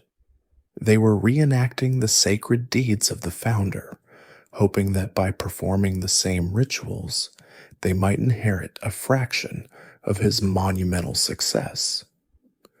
Nowhere was this obsession with the Akkadian past more pronounced than in the great military states of the Iron Age, particularly the Neo-Assyrian Empire. The Assyrian kings, who came to power more than 1,000 years after the fall of Akkad, saw themselves as the direct inheritors of Sargon's imperial project. They were ruthless, brilliant conquerors who built an empire that in its day was even larger than Sargon's, yet they were haunted by his ghost, forever seeking to legitimize their new power by linking it to his ancient glory. This profound act of historical reverence reached its zenith in the 8th century BCE, when a king ascended the Assyrian throne and made the audacious decision to not merely imitate Sargon, but to become him. He cast aside his own birth name and officially adopted the throne name Sargon, becoming the ruler we now know as Sargon II. This was an act of immense symbolic weight. It was a declaration to the entire world that a new age of universal conquest had dawned, that the spirit of the original empire builder was alive again. And just as the first Sargon had built a new capital city from scratch to be the engine of his will, Sargon the Sixth undertook a massive construction project of his own. He founded a magnificent new royal city, which he named Dur-Sharrukin, the Fortress of Sargon, a direct and unmistakable echo of the founding of Akkad. This Assyrian king was not just borrowing a name, he was attempting to channel a legend, to reboot history, and place himself at the beginning of a new grand narrative that was consciously modeled on the old one. Even the last native Mesopotamian rulers, the kings of the Neo-Babylonian Empire, felt the pull of this ancient gravity. The final king of Babylon, a strange and pious man named Nabonidus, was a passionate antiquarian, a king obsessed with the deep past. He conducted what might be called the world's first archaeological excavations, ordering his workers to dig down into the foundations of ancient temples to find the original dedication inscriptions of the kings who had built them. His own texts record his breathless excitement when his workers unearthed a foundation stone of Naram-Sin, Sargon's grandson. He treated the object with the utmost reverence, cleaning it, performing sacred rituals, and carefully preserving it before rebuilding the temple on its original site. To him, Sargon and his heirs were not just legendary conquerors. They were the founding fathers of his own civilization, the great ancestors whose sanction was still required to legitimize a king's own piety. The shadow of Sargon was so long that it fell not only across the battlefields of ambitious generals, but also into the quiet libraries of scholars and the sacred temple foundations unearthed by curious kings. He had created a standard for greatness that would never again be equaled, ensuring that while many would claim his title, the original king of the world would forever stand alone. And so, the quiet dust settles back over the plains. The great names of Sargon and Naram-Sin fade into the soft murmur of the past, and the immense, violent, and brilliant story of the Akkadian Empire comes to its gentle close. Its cities crumbled, its armies scattered, its treasures were looted and melted down, and its royal line was extinguished in a spasm of palace intrigue and foreign invasion. If we measure its legacy in the things that an empire is supposed to leave behind, in lasting monuments, in an unbroken line of kings, in a territory that endures for a millennium, then the Akkadian experiment might be judged a spectacular failure, a bright and dazzling flash that burned out as quickly as it had ignited. But to think this way is to miss the single most important and enduring ruin the empire left behind, a ruin that was not made of mud brick or carved in stone, but was constructed in the minds of all who came after. The greatest legacy of Akkad was not the empire itself, but the very idea of empire, an idea so powerful that once unleashed upon the world, it could never again be forgotten. Before Sargon, the political imagination of humanity had a firm and visible horizon, the wall of the next city over. The world was a known quantity, a permanent and divinely sanctioned collection of independent city-states, each with its own customs, its own king, and its own god. A king's greatest ambition was to defeat his immediate rival, to secure a disputed canal or a patch of fertile land, to gain a brief and fleeting preeminence among his peers. The concept of a single, permanent state that could encompass all peoples, all cities, and all gods, ruled not by a coalition, but by the will of a single, distant sovereign, was not just an unachieved goal, it was an unthinkable one. Sargon did not just conquer the world as it was, he shattered the intellectual and political boundaries that had defined that world for 1,000 years. The Akkadian experiment introduced a new political technology, a blueprint for a different kind of human organization. It demonstrated that a state could be based not on a shared local identity, but on a shared submission to a single, charismatic leader. It proved that a professional, standing army, loyal to a king rather than a city, could be the most effective instrument of power on earth. It pioneered the use of a centralized bureaucracy with loyal governors and a common language of administration to bind together a vast and diverse territory. It weaponized art and literature, transforming them from expressions of local piety into powerful tools of imperial propaganda, creating a shared vision of a heroic and divinely sanctioned order. These were not just policies, they were revelations, a fundamental rewriting of the rules of power. After Akkad fell, this knowledge could not be unlearned. The kings of the Sumerian revival, for all their pious rejection of Akkadian hubris, could not go back to the old small world. They adopted and refined the very administrative techniques of their former masters to build their own centralized bureaucratic state. The Babylonians and the Assyrians who followed them were all in their own ways students of Sargon, obsessed with his legend, consciously building upon the imperial foundation he had laid. The very possibility of a universal state, the dream of uniting the 4 quarters of the world under a single rule, had been permanently implanted in the Mesopotamian mind. The long and often brutal history of the ancient Near East, with its succession of rising and falling empires, is in many ways the story of this single, powerful idea being played out over and over again. And so, as our long journey through this ancient and foundational story comes to an end, let the sounds of battle fade, and let the great, proud monuments recede into the soft darkness.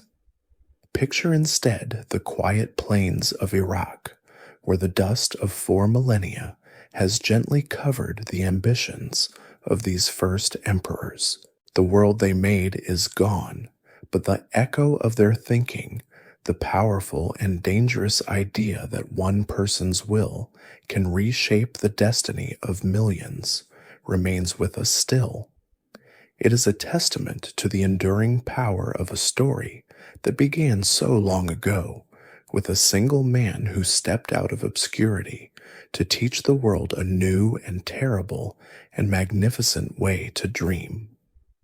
May your own dreams tonight be peaceful and your rest deep.